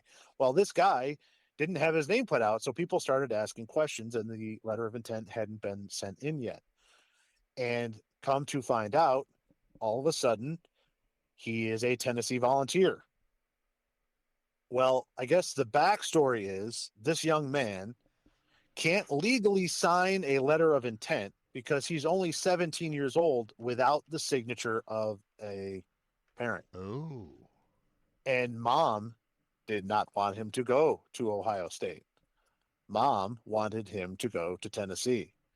So the rest of the family got behind mom, and mom said, I'm not signing for you to go to Ohio State. I will only sign if you go to Tennessee. So now there he is on signing day, basically being forced by his mother, because of his age, to go and be a Tennessee Volunteer. And lo and behold, Tennessee put out the graphic, and they have the letter of intent signed by him and his mother. He is now going to be a Tennessee Volunteer. He also posted on social media later in the day on signing day that, hey, my family doesn't want me going to Ohio State. They are now also taking my social media. So, whoa. Yeah. So, this guy, they're ruining his life. That post has been deleted, and there have been no other posts on his social media since then, because his family really wanted him to go to Tennessee, and because of his age. So he got to put out one "I'm being held hostage" message, and then that message was taken down, and now he's a hostage without the ability to talk to people. Right. So I did read a story earlier today where there was like an unnamed source from Tennessee that was like, listen, if this really is the situation that's going on, we will let him out of his letter of intent if he wants to, the next opportunity, if he wants to go and sign with Ohio State. If that's really the situation, once he turns 18, we will, we understand and we will work with him. But as of right now, he's a volunteer, and we're going to treat it like that. So, he's a talented young man who's had a lot of recruits as 4 or 5 star quarterback. And, you can't really go wrong either way for him. Well, no, you but can. Not being able to make the decision stinks. Well, and then also he's now the guy who's at Tennessee trying to play quarterback because mommy told him to. Like, it's very easy to, the taunting that can take, like, I'm already thinking like an opposing fan and the kind of stuff that, used to just be on cardboard signs and in chants, but is now in online media, and it's directly beamed to his phone. Right. You can just talk. You can just talk to him and make fun of him. I think the best part of this story for him is taking away the social media. Like, get that out of here right now. You don't need that noise at all. When you just declared, I'm trying to do this thing, but mommy won't let me. I mean, just think of that when you're in high school and, you're trying to do something and there's the one kid who can't go see Metallica because his mom won't let him, and you never let that die. And now I can't go play college football at one or maybe the top program in the country because mommy said no. and now I'm at Tennessee, reluctantly being held hostage. I'm not a volunteer. I'm a victim. Like that's horrible. So getting rid of the social media, and I appreciate that part of it. Like every school should recognize, and I think at least most people at most schools recognize these are kids. They're gonna make mistakes. They're gonna make decisions. You're dealing with children. Right. And even a 21-year-old it's a kid, man. So they know that, and it would be insane to say, all right, now you're here. Now I need you to give. How do you ask that kid to give you his all in camp when you know that he's there because his mom made him go? Like, now I feel better about forcing my kid to try out for the school basketball team, because by the time we got through 3 tryouts and he got on the team, he went to his, like, he wants to play guitar and drums. But I'm like, yeah, you can do that when you get home from basketball. Go run around for a while. It'll be fine. You'll like it. And he did it. And then he had 3 nights in a row of 2-hour practice, which that's a lot, dude. For like, I've been through school sports. You've been through. This is his first venture into it. And to have, like, he went to tryouts on Monday. It's like, all right, cool. It's tonight. I'm like, yeah, and tomorrow and Wednesday. It's like, I'm going to go play basketball for 2 hours a night, 3 nights in a row. That sounded crazy to him. But by the time it ended, they asked him, do you want to be on this team? And he said, yeah. And so he's on it. And then he had practice for one of his rec teams yesterday because he's playing 2 of those too. He, for the first time ever, came home. He's like, practice was really fun today. And so he grew into it over the course of 4 days. And I'm talking about a 13-year-old. Over the course of 4 days, he grew into it. So maybe this kid goes to Tennessee and likes it. His mom drops him off. Instead of the parent crying, he's the one crying when they separate. And he gets in there, and it turns out he likes it there, and everything's cool, and he comes around. And at that point, he can have social media back because he wants to be there. But if you know he doesn't want to be there and he's a reluctant participant, how do you expect him to compete for a position on the team, to move up the depth chart, all that? So schools recognize that you don't want to be here. You didn't even get here yet. I don't want you here if you don't want to be here. So that's good to hear that they've at least addressed it. But, man, that's a crazy situation.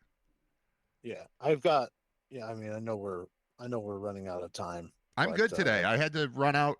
We can go however, whatever. I mean, not forever, Okay. but you want to keep all going. right.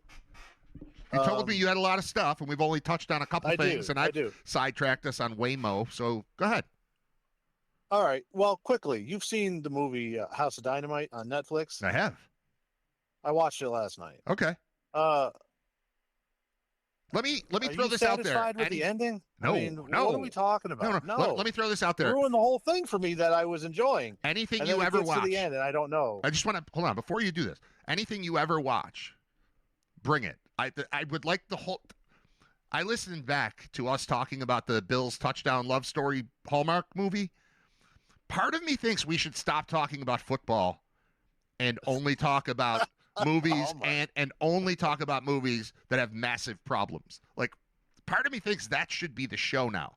So anything you watch, you bring it here. I've got plenty of time for it. Okay, now start over because I talked over everything you were saying because I wanted to get that in. But I love this stuff. Yeah, House of Dynamite, Netflix movie. I watched it. It was like it came out like the day before one of our trips. So I watched it on a plane or a bus or something a couple weeks ago. Nobody else had seen it. So I haven't discussed it with anybody. This is the first conversation I'm having about the movie. Okay, now go. Well, I mean, I like the premise. I like the idea. I even, to a certain point, like the execution of it's the same story told 3 times over, 30 minutes. Yeah, it's like 3 22-minute episodes where you watch this sequence of events. There's a nuclear strike. It's apparent that there's a nuclear strike happening, and it's going to hit the United States, and then it seems like it's going to be Chicago, and it might be D.C., but it's coming, and you get 22 minutes of what is the reaction to, now what? And you get that, and then it's just as the thing's about to hit, and it cuts, and it starts over, but now it's from a different perspective. So you get 3 different views of the same events. I don't remember what the first one started with. The second one was like Situation Room type of thing, and then the third one was the president. It goes from like military, civilian, president. So the first one is the actual nuts and bolts of the military response, and then the second kind of part is the civilian response as far as the people that are in the government that are just civilians that are there to make these decisions. Secretary of Defense, stuff like that. And dealing with like phone calls to their families and trying to organize Yeah, like dealing with that, and then the last part is the presidential aspect of it. I like that. If they told me at the end there's a House of Dynamite 2 where it gets resolved, cool. All right, I see what you're doing. You got me hooked. I'm waiting for 2. right. But there's not. No. So We don't know what they happened. just don't tell you if it's an actual missile strike, if it is a nuke, if we do lose Chicago. They don't tell you what the response is, if there is any. They don't tell you what the president's decision is as far as will he respond, will he wait, will he launch a full-on counteroffensive, nothing. So they tell you what is happening, but then never actually tell you what happened. And I'm very frustrated by it. It's maddening. And I think the first 2/3 were super well done. The third part was way sloppier, like the whole basketball thing, where it was Angel Reese. With Angel. I didn't need Angel Reese. Like that whole thing was stupid. But so I think it's 20. If it's 22 minutes, and then it's 22 minutes, and then by the third time it restarts, you're like, okay, I get what they're doing. I'm going to get 22 minutes, 22 minutes, 22 minutes, and then give me 5 minutes at the end that wraps it up. And they just, we'll just show you leading right up to, we don't know what's going to happen. Because it's the first time it happens. The first time it's like, it's basically like 3, 2, what? And then we start over. Like, oh, you got me. All right, fine. Different perspective. And then like Tracy Letts is the star of that. He's the guy that was the coach in Winning Time. Remember the coach that fell off the bike in Winning Time? I can't remember what his name was. The guy that got replaced by Pat Riley.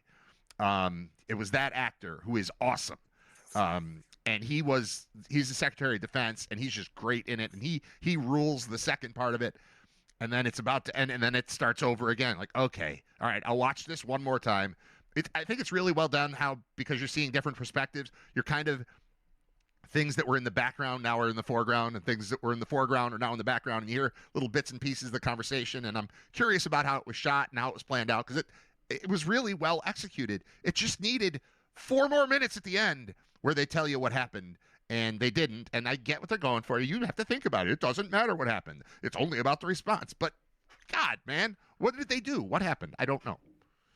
I'm not saying don't watch it either. Like I think it's worth it. But you could bail after 40 minutes. You could bail after the first 2 and be fine because you get nothing out of the third one. I didn't see Winning Time, so I don't know. Oh. You're talking about the Secretary of Defense that, instead of getting on the helicopter, walks off the edge of the Pentagon. Yes. Yeah. Spoiler alert. He's awesome. Well, sorry. Yes, he is. I know him as Lane Price from Mad Men. Okay. He played a major character in that, and he was great. He's he's like a theater actor, really like well known in that community and widely regarded. And anything I've seen him in, which is only a few things, but he really stood out in Winning Time. I can't believe you haven't seen that. You should definitely see that. At least the first season. Second season, like halfway through the second season, they found out they weren't getting renewed. And they were just like, all right, let's wrap it up and kind of just shut things down. But the first season of Winning Time is one of the coolest things I've ever seen. And then the second season started great, and then it just faded. But he was the coach who had Pat Riley as an assistant, and then he had a bike accident and got hurt, and then Pat Riley had to step in, and it all went from there. But he was awesome in that, and he was awesome in this. Okay, one other quick thing in the movie industry. Yeah. I like Quentin Tarantino. Mm-hmm. I like his movies. I like his opinions most of the time. I couldn't disagree with him more about Paul Dano. He's one of those guys that you and I always reference to. If he's in the movie, I am more interested to watch it right off the bat because 100%. Every time he's in a movie, I usually not necessarily like him, but enjoy the movie. And I've never once saw a movie with him in it and thought this movie sucks because he's in it. And to have Tarantino take that blatant a shot at another actor, it makes me think that there is a personal aspect to it 100%. 100%. because That was so it's weird. yeah. I don't know if Dano hooked up with a girl he was after, or Or or what was turned going something on, turned him down for or a turn role. something down. Yeah, I don't know, but that it seemed way out of pocket for a director to say something like that about an actor. I will give Tarantino credit for not giving a crap about Yes. saying his opinion. Yeah. I just strongly disagree with it, and it's a very odd thing to say about something that I've never heard anybody in the movie industry say like anything but this dude is a killer. Like he is a sneaky killer that will steal scenes every movie that he's in. And there's something off about him, but that's what makes it. Like he almost looks like he wandered onto the set and then suddenly become like him. And I mean, There Will Be Blood. He's unbelievable. Little Miss Sunshine. He was annoying because he was he was the mute for a while. But he played Brian Wilson in that. I don't remember what that movie was called, but like I watched the whole thing because it was him as Brian Wilson, and there's a quirkiness to him that's a little jarring, but that's the flavor that he brings that I love. I think he's awesome. And he's not conventional. He's not going to play just, he's not competing with Tom Cruise for a role. He's not competing with, Ryan Reynolds for a role. He's got his own lane, but it's cool.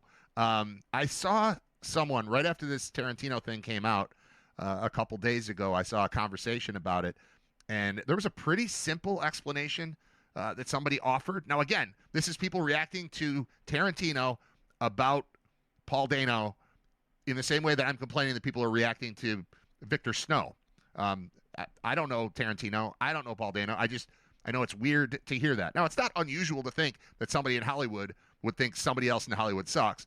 It is unusual to hear it happen, so that's weird. The explanation that I heard that I think makes really a lot of sense is that Tarantino, for a long time, has been hanging out doing exactly the right amount of cocaine. And this might be when he has a little too much cocaine. And I don't know, but I saw that as an explanation. I was like, that sounds plausible. I mean, Tarantino is nuts and spastic in every conversation I've ever seen or heard with him. He's a lunatic. So I don't know. Could be drugs. To me, it's a really strong take for somebody that has made legendary movies, and the worst part of all of those movies are when he inserts himself in as the actor. The guy that is making this movie, and I guess we can relate to it, but all of a sudden he writes in a part where Salma Hayek's got to pour whiskey down her leg and he has to drink it right at the bottom off of her feet. Like, I mean, don't let's not pretend like you're not throwing yourself into these movies, right. And it's not clearly the worst acted part of the entire movie. Pulp Fiction is brilliant, and it's great, and it's entertaining. But his role is jarring. Like, he does not belong on a screen with Travolta and Sam Jackson and Harvey Keitel. Like, he doesn't belong there. But in the moment, it stood out as weird, but almost in the same way that Paul Dano stands out as weird in a lot of things. So maybe he just feels like he's competing for being the weird actor, because both of them show up on the screen. You're like, this dude doesn't really fit here. And then a minute later, you're like, I can't stop watching Paul Dano. And a minute later with Tarantino, you're like, yeah, this guy's not an actor. I don't know what's going on here.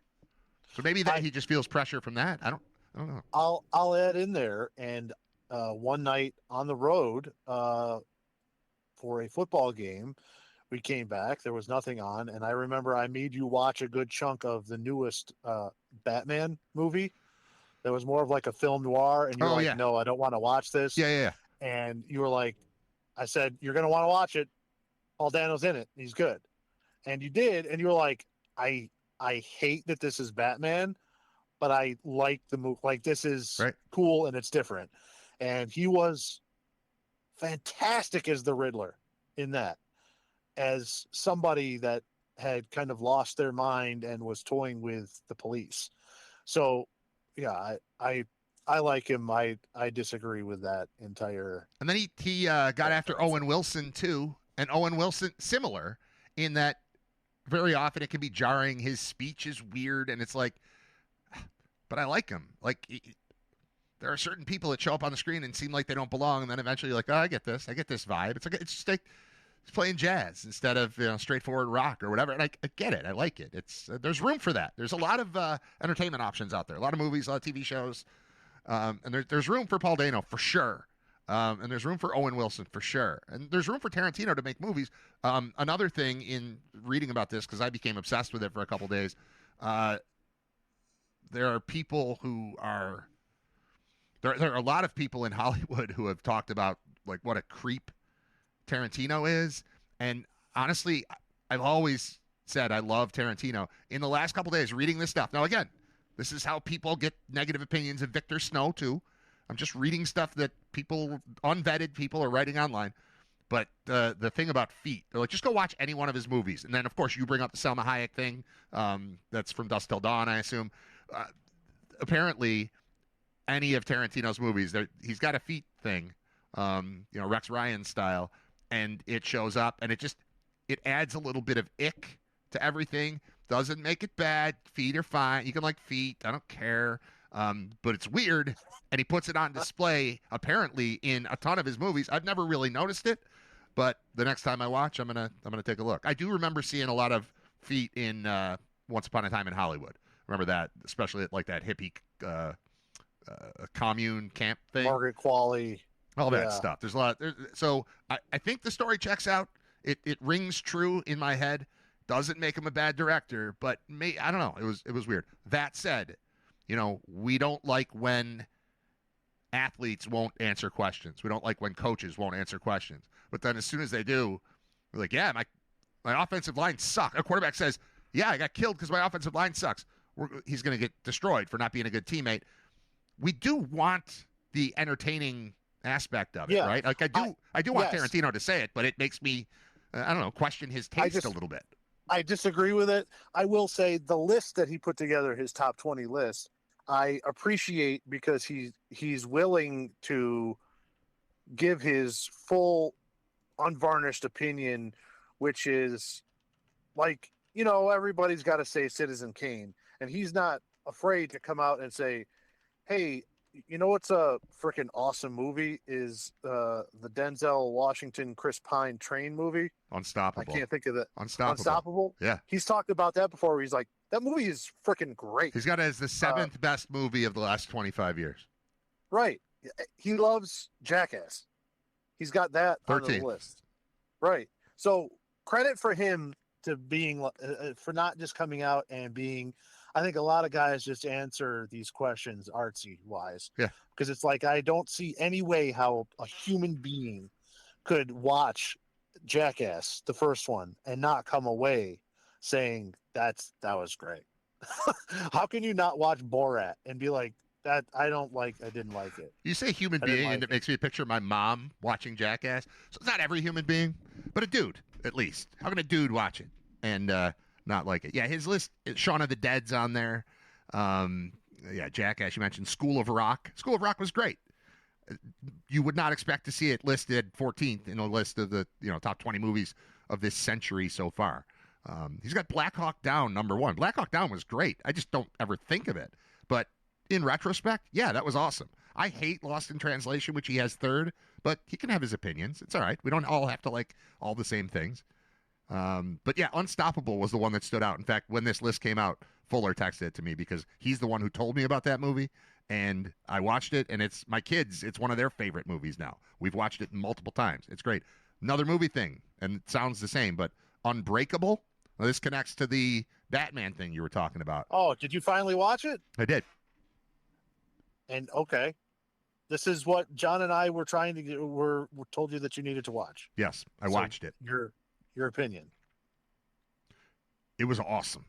I've watched it. Thank you. I've watched it the last 3 nights in a row, because it tricked me. It's upon further review, it is a straight up superhero origin story movie that I would never watch if it was called Superhero. But Unbreakable seemed more just like mystical and what's going on here. And they led me. It's M. Night Shyamalan, once again, got me to the end of a movie, and then it wasn't the same as like it wasn't about the surprise twist thing. It was just like, oh, I didn't even know what I was watching that whole time. And then I watch it back, and it's like, of course this is true. And honestly, he's so good at it that he makes me feel kind of stupid, but I like that. Like, I just watch it, I'm like, this is good. It's dark, it's intriguing. There are storylines I like. Obviously, the actors in it are great. Robin Wright Penn still looks amazing. Now it's 15 years old, so but I'm sure she still looks great. But she looks awesome. The kid in it is great, and they walked me through a superhero movie / comic book movie without being off-putting somehow, and tricked me into watching the whole thing to the point where it ended, and I was like, well, I'm going to watch that again because now I got to see all the stuff that I missed. And I watched it. I watched the whole thing, then I rewatched the end the next night, and then last night I watched the whole thing again. Or 2 nights ago I watched the whole thing again. So yeah, I'm in on that. So you now have to watch the second Glass. It is Glass is the third. Okay.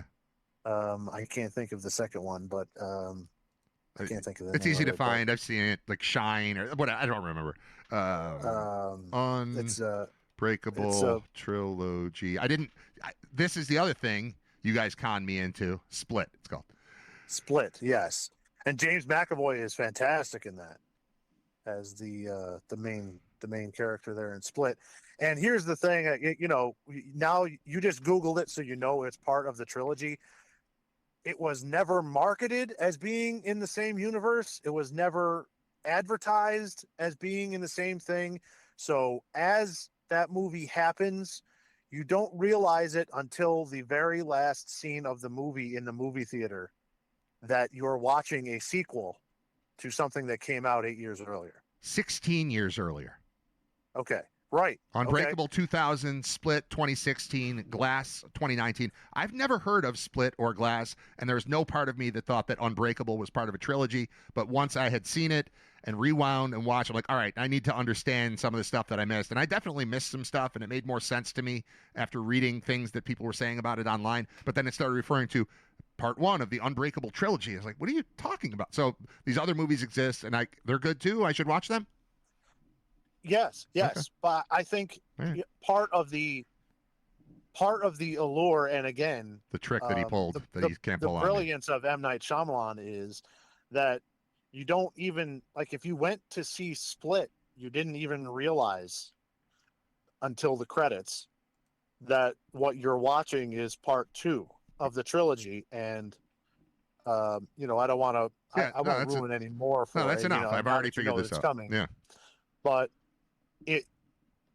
it was one of those things where it happened, and then after it happened, social media had, like, I don't know if it was the like the movie companies or what, but people started posting the in movie theater reaction of people watching it and being like, and having it set in and seeing people be like, oh dang, yeah, oh damn, oh man, and realizing there's going to be a third, and it was cool. So yeah, I love Shyamalan movies. I think he's that I think is probably overall his best.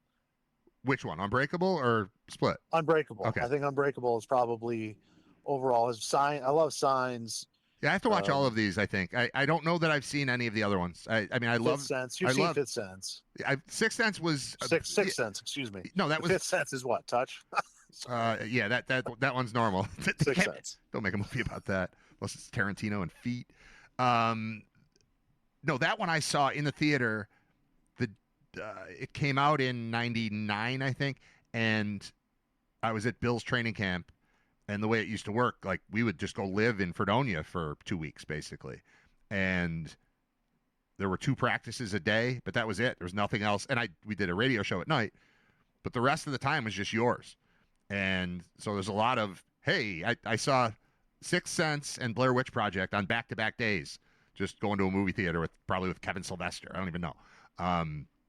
But Chris Brown on the sidelines at a Bills practice in Fredonia came up to me and was like, "Do you know about this movie, The Sixth Sense?"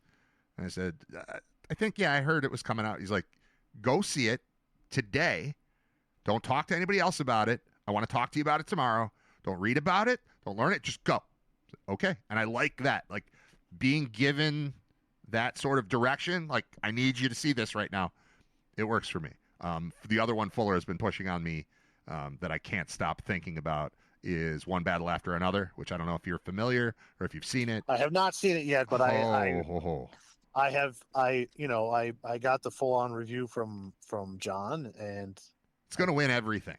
It should win. I mean, I haven't seen every movie, but it's a contender. Everything about it is a contender for an Oscar. It's fantastic. It's so good.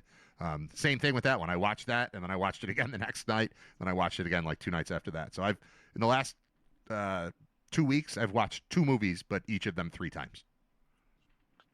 I'll leave you with this. It started a couple of minutes ago. They are doing the World Cup draw in Washington, D.C. today. I have this written down. It says World Cup draw Friday. Who is Scott rooting for in Philly? Are you going to Philly? Is that where you're going? I'm going to Philly. Okay. I have tickets to a game in Philly for a Group L. That's the last group.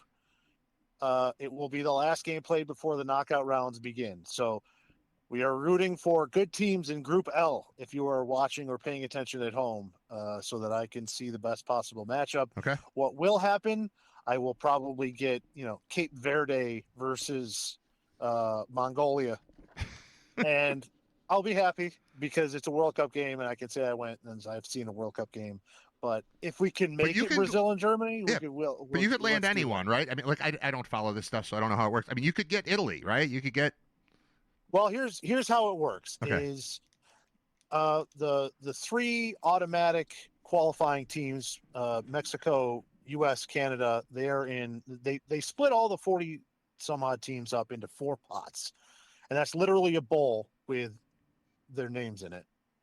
And in pot 1 of the 3 hosts, there's 12 groups, and then they take the FIFA rankings of teams from 1 to 9. So it's the 3 hosts and then 1 to 9. And then in pot 2, it's 10 to 23 or however many they have. So each pot, it progressively by ranking gets lower and lower and lower. And then each group is comprised of 1 team from each pot. So that way you have a more competitive balance throughout the field. However, no matter what you try to do, you eventually always end up with a group of death, as they call it, which is by luck of the draw, 3 teams that are very good or near the top of their rankings in each pot end up in the same group. So I'm hoping that ends up being Group L, and that it doesn't matter who I'm going to be seeing, because it'll be a close game and it'll be a good team. But you never know. You don't know what the draw is. And the other thing is that they're doing the draw here today, and there are still 4 or 5, it's either 4 or 6 spots that are still up for grabs. And they do intercontinental playoffs.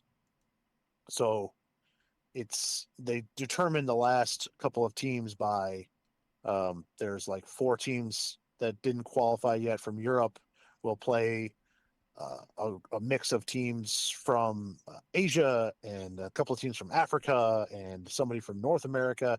And then from there are the last groups of teams. They're not even qualified yet. Those games are scheduled, but they're in like a month. So they're just kind of picking for those teams, like whoever qualifier number 2 is going to be. So there's a possibility that I don't know one of the teams in there, and it still could be a good team like Italy or Switzerland or something like that. But for the most part, everybody is qualified and in, and I'm hoping that I get a good group so that last game, that game that I'm going to will at least have some fun teams in there. All right. You thought we were done. I've got a closing thing for you. And I revealed it accidentally a little bit. Yesterday, you texted me about the Victor Snow thing, and I sent you a picture of my show sheet. All I had written down, I'm like, this is all I have written. 11 o'clock, Scott Wilson, Victor Snow.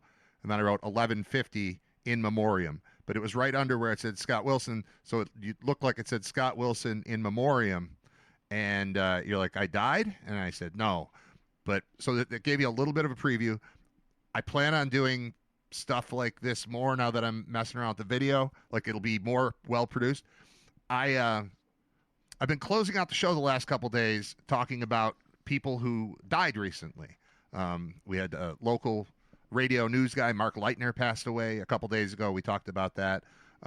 Yesterday, it was Steve Cropper, who was the guitarist from Booker T and the MGs. He was the Blues Brothers guy. I don't think it's reasonable to build the segment around waiting for somebody to die during the show and then talking about it. So what I did was I looked at fame, and I also in my research I just discovered that in the last couple of days, Fuzzy Zeller died. I hadn't heard that. And Eldon Campbell, 9 seasons with the Lakers, NBA champion with the Pistons, born in '68. He died. I think December 2nd. So it's not reasonable to build around current deaths. But what I did do is look up famous deaths on December 5th. And what I'm going to do, and this is fun for me, and I don't want you to feel like you're going to look stupid because I would be terrible at this game. But as it turns out, you're the one who's going to play the game, so we'll see how terrible you are. I'm going to name a person, a famous person who died on on December 5th of some year. You're going to tell me the year he died. Oof, okay. Ready? There's about It's about 10 of them, maybe. Let's start easy-ish. And we'll go with Nelson Mandela. Nelson Mandela died on this day, December 5th, in what year? 2011. Close enough. 2013. We'll give that to you. It's gonna get tougher as we move on. I figured. All right. Bob Dole. Bob Dole, former candidate for president. Yeah, Bob Dole died in 2008. He outlived you by 13 years. You're off by 13. 2021, Bob Dole died. Really? Okay. Yeah. All right. It's going to get hard. Bob Dole was hard. Shoeless Joe Jackson died on this date, not in the Hall of Fame, famously. Member of the Black Sox. One of the greatest players in baseball history. 1958. Close enough. I'm going to give you that one. 1951. You're in the right range. It's going to get hard. Former wrestler from the British Bulldogs. Not Davey Boy Smith, but the Dynamite Kid, whose actual name I didn't write down, but we know him as Dynamite Kid. When did the Dynamite Kid of British Bulldogs fame die? 80s wrestler. 1997. 2018. Oof. It's going to get hard. Dave Brubeck, who you would know from the song Take 5, the Dave Brubeck Quartet, although he didn't actually write it. It was the sax player, Paul Desmond, who did. Kind of a jazz standard at this point. Dave Brubeck, piano player and band leader for the Dave Brubeck Quartet. What year did he die on December 5th? He died in 1979. 2012. He survived. It's going to get hard. Just keep in mind. It is hard. It's going to get hard. I think we've passed the hard. No, we're getting there. There's 3 left. Dandy Don Meredith. Oh, I Monday think Night he Football died broadcaster. in 92. 2010. It's pretty good. All right, it's going to get hard right now. Ready? Okay. Claude Monet, painter. Claude Monet. Claude Monet. You could miss this by 400 years. I think Claude Monet. I think Monet died in 1874. That's not bad. 1926. 1874. That is not bad. All right, and now here's my piece de resistance. When did Mozart die? Wolfgang Amadeus Mozart passed away on December 5th of what year? This is In Memoriam, a new segment here on Writer Radio. I won't do it to you all the time. I can really only do this once because now you'll become self-aware and you'll be like, oh, I know I'm going on, so I'm going to look up deaths, and it's going to ruin it. I won't do that. You might accidentally, you're going to start noticing things. We'll see. We can't play it every week. But this is the last one. 1692. That's not bad, because I wanted to see if you could get within 100. 1791. You got within 100. I think you crushed that, dude. You're the best player we've ever had at In Memoriam, the new game that's sweeping the nation here on Writer Radio. That's it. It's quite incredible when you think about how long ago it was that Mozart and Bach and his buddies there were They were cranking out bangers. Yeah, they were jamming. The thing that And, made me think of this is I saw a They didn't even have stand-up. soap. So I saw a stand-up thing where they were talking about Picasso. Do you know about when did Pablo Picasso die? This is not a December 5th, but what's your guess on when Pablo Picasso died? I have I to think look it up to make Picasso sure I get died it right. in like the 70s, didn't he? Yeah, it's the 70s or 80s. It's 73. Yeah, so he died right Yeah. before I was born in 74. So Picasso lived and then passed on his greatness to me or something, whatever. But the concept was he was alive in 1973. He was driving around in a car, in theory, driving around in a car in France listening to Black Sabbath. Picasso. And that's just the craziest thing. The comedian, I don't even remember who it was, but he had a whole bit on it, and I think that's nuts. And I also think, Mozart to me could have been in the 1300s. Not quite that, but like, I don't know that I could get it within 100. So 17, I can't because I just didn't know it without looking down at the sheet again. So this is not an easy game to play. And I think you aced it, man. 1791 is the right answer. You said 1892, I think. So, or 1692 rather. So you're within 100. Good job. You nailed it. Closest without going over. Yeah, you can go over. We're just trying. We're just seeing how close you can get. What's the range? All right. I think I'm done. Are you done? Yeah, I'm done. All right. I'll talk to you next week. All right. See you. Bye. There's Scott Wilson. It's Writer Radio. That'll wrap things up. I'm going to play music again just because I like the new thing with. Oh, wait. I screwed that up. Studio mode. I'm learning. I'm learning on the fly here. Put the dentist back on the screen.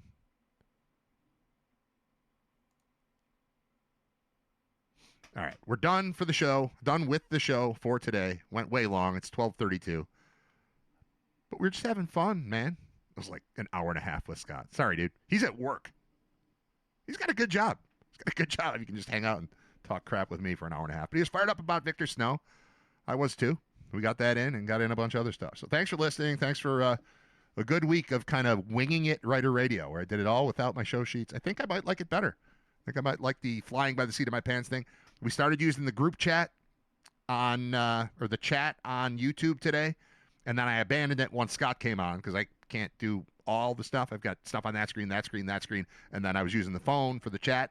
But let's start using that. Let's start gravitating toward the YouTube version of the podcast. I'm not saying I'm not going to do the audio thing on Mixler. I'll keep doing it, but I'm not catering to it. It's just something that I kind of set. I turn it on. I turn it off at the end. That's where you can get live audio. If you want the live video, go on YouTube. The other thing about YouTube is even if you don't want to watch, you can put it on in the background and you can just listen, and it gives you the ability to pause. So if you want to, you can listen on your own timeline. It's on demand in that way. You can't pause Mixler. So we're heading toward YouTube. We're moving the chat toward YouTube. We're working on the website. A lot of interesting, cool developments. I think if you paid attention, especially on the YouTube feed this week, you saw there are a lot of new elements coming in. Again, one-man band, tough to do everything at once, but adding a little bit at a time, I feel the show getting better. And I'm glad you're with me for the ride. So thanks for liking, listening, watching, subscribing, sharing, following, all this stuff. Rating, reviewing. Spotify and YouTube are the two places I need you. Mixler is like a little extra thing. That's not doing anything for us as far as growth. It's just an easy place to listen to audio. And if that's where you want to be, that's fine. You're not hurting anything. I still welcome you hanging out there. I'm just saying there are better places to do it, better ways to do it. All right. I'm going to hit play on something. I'm going to actually pick a song. Got the whole list in front of me. And what sounds good to me right now? And it is, ooh. All right. Let's see if this should just work. Yeah. All right. Thank you. Goodbye.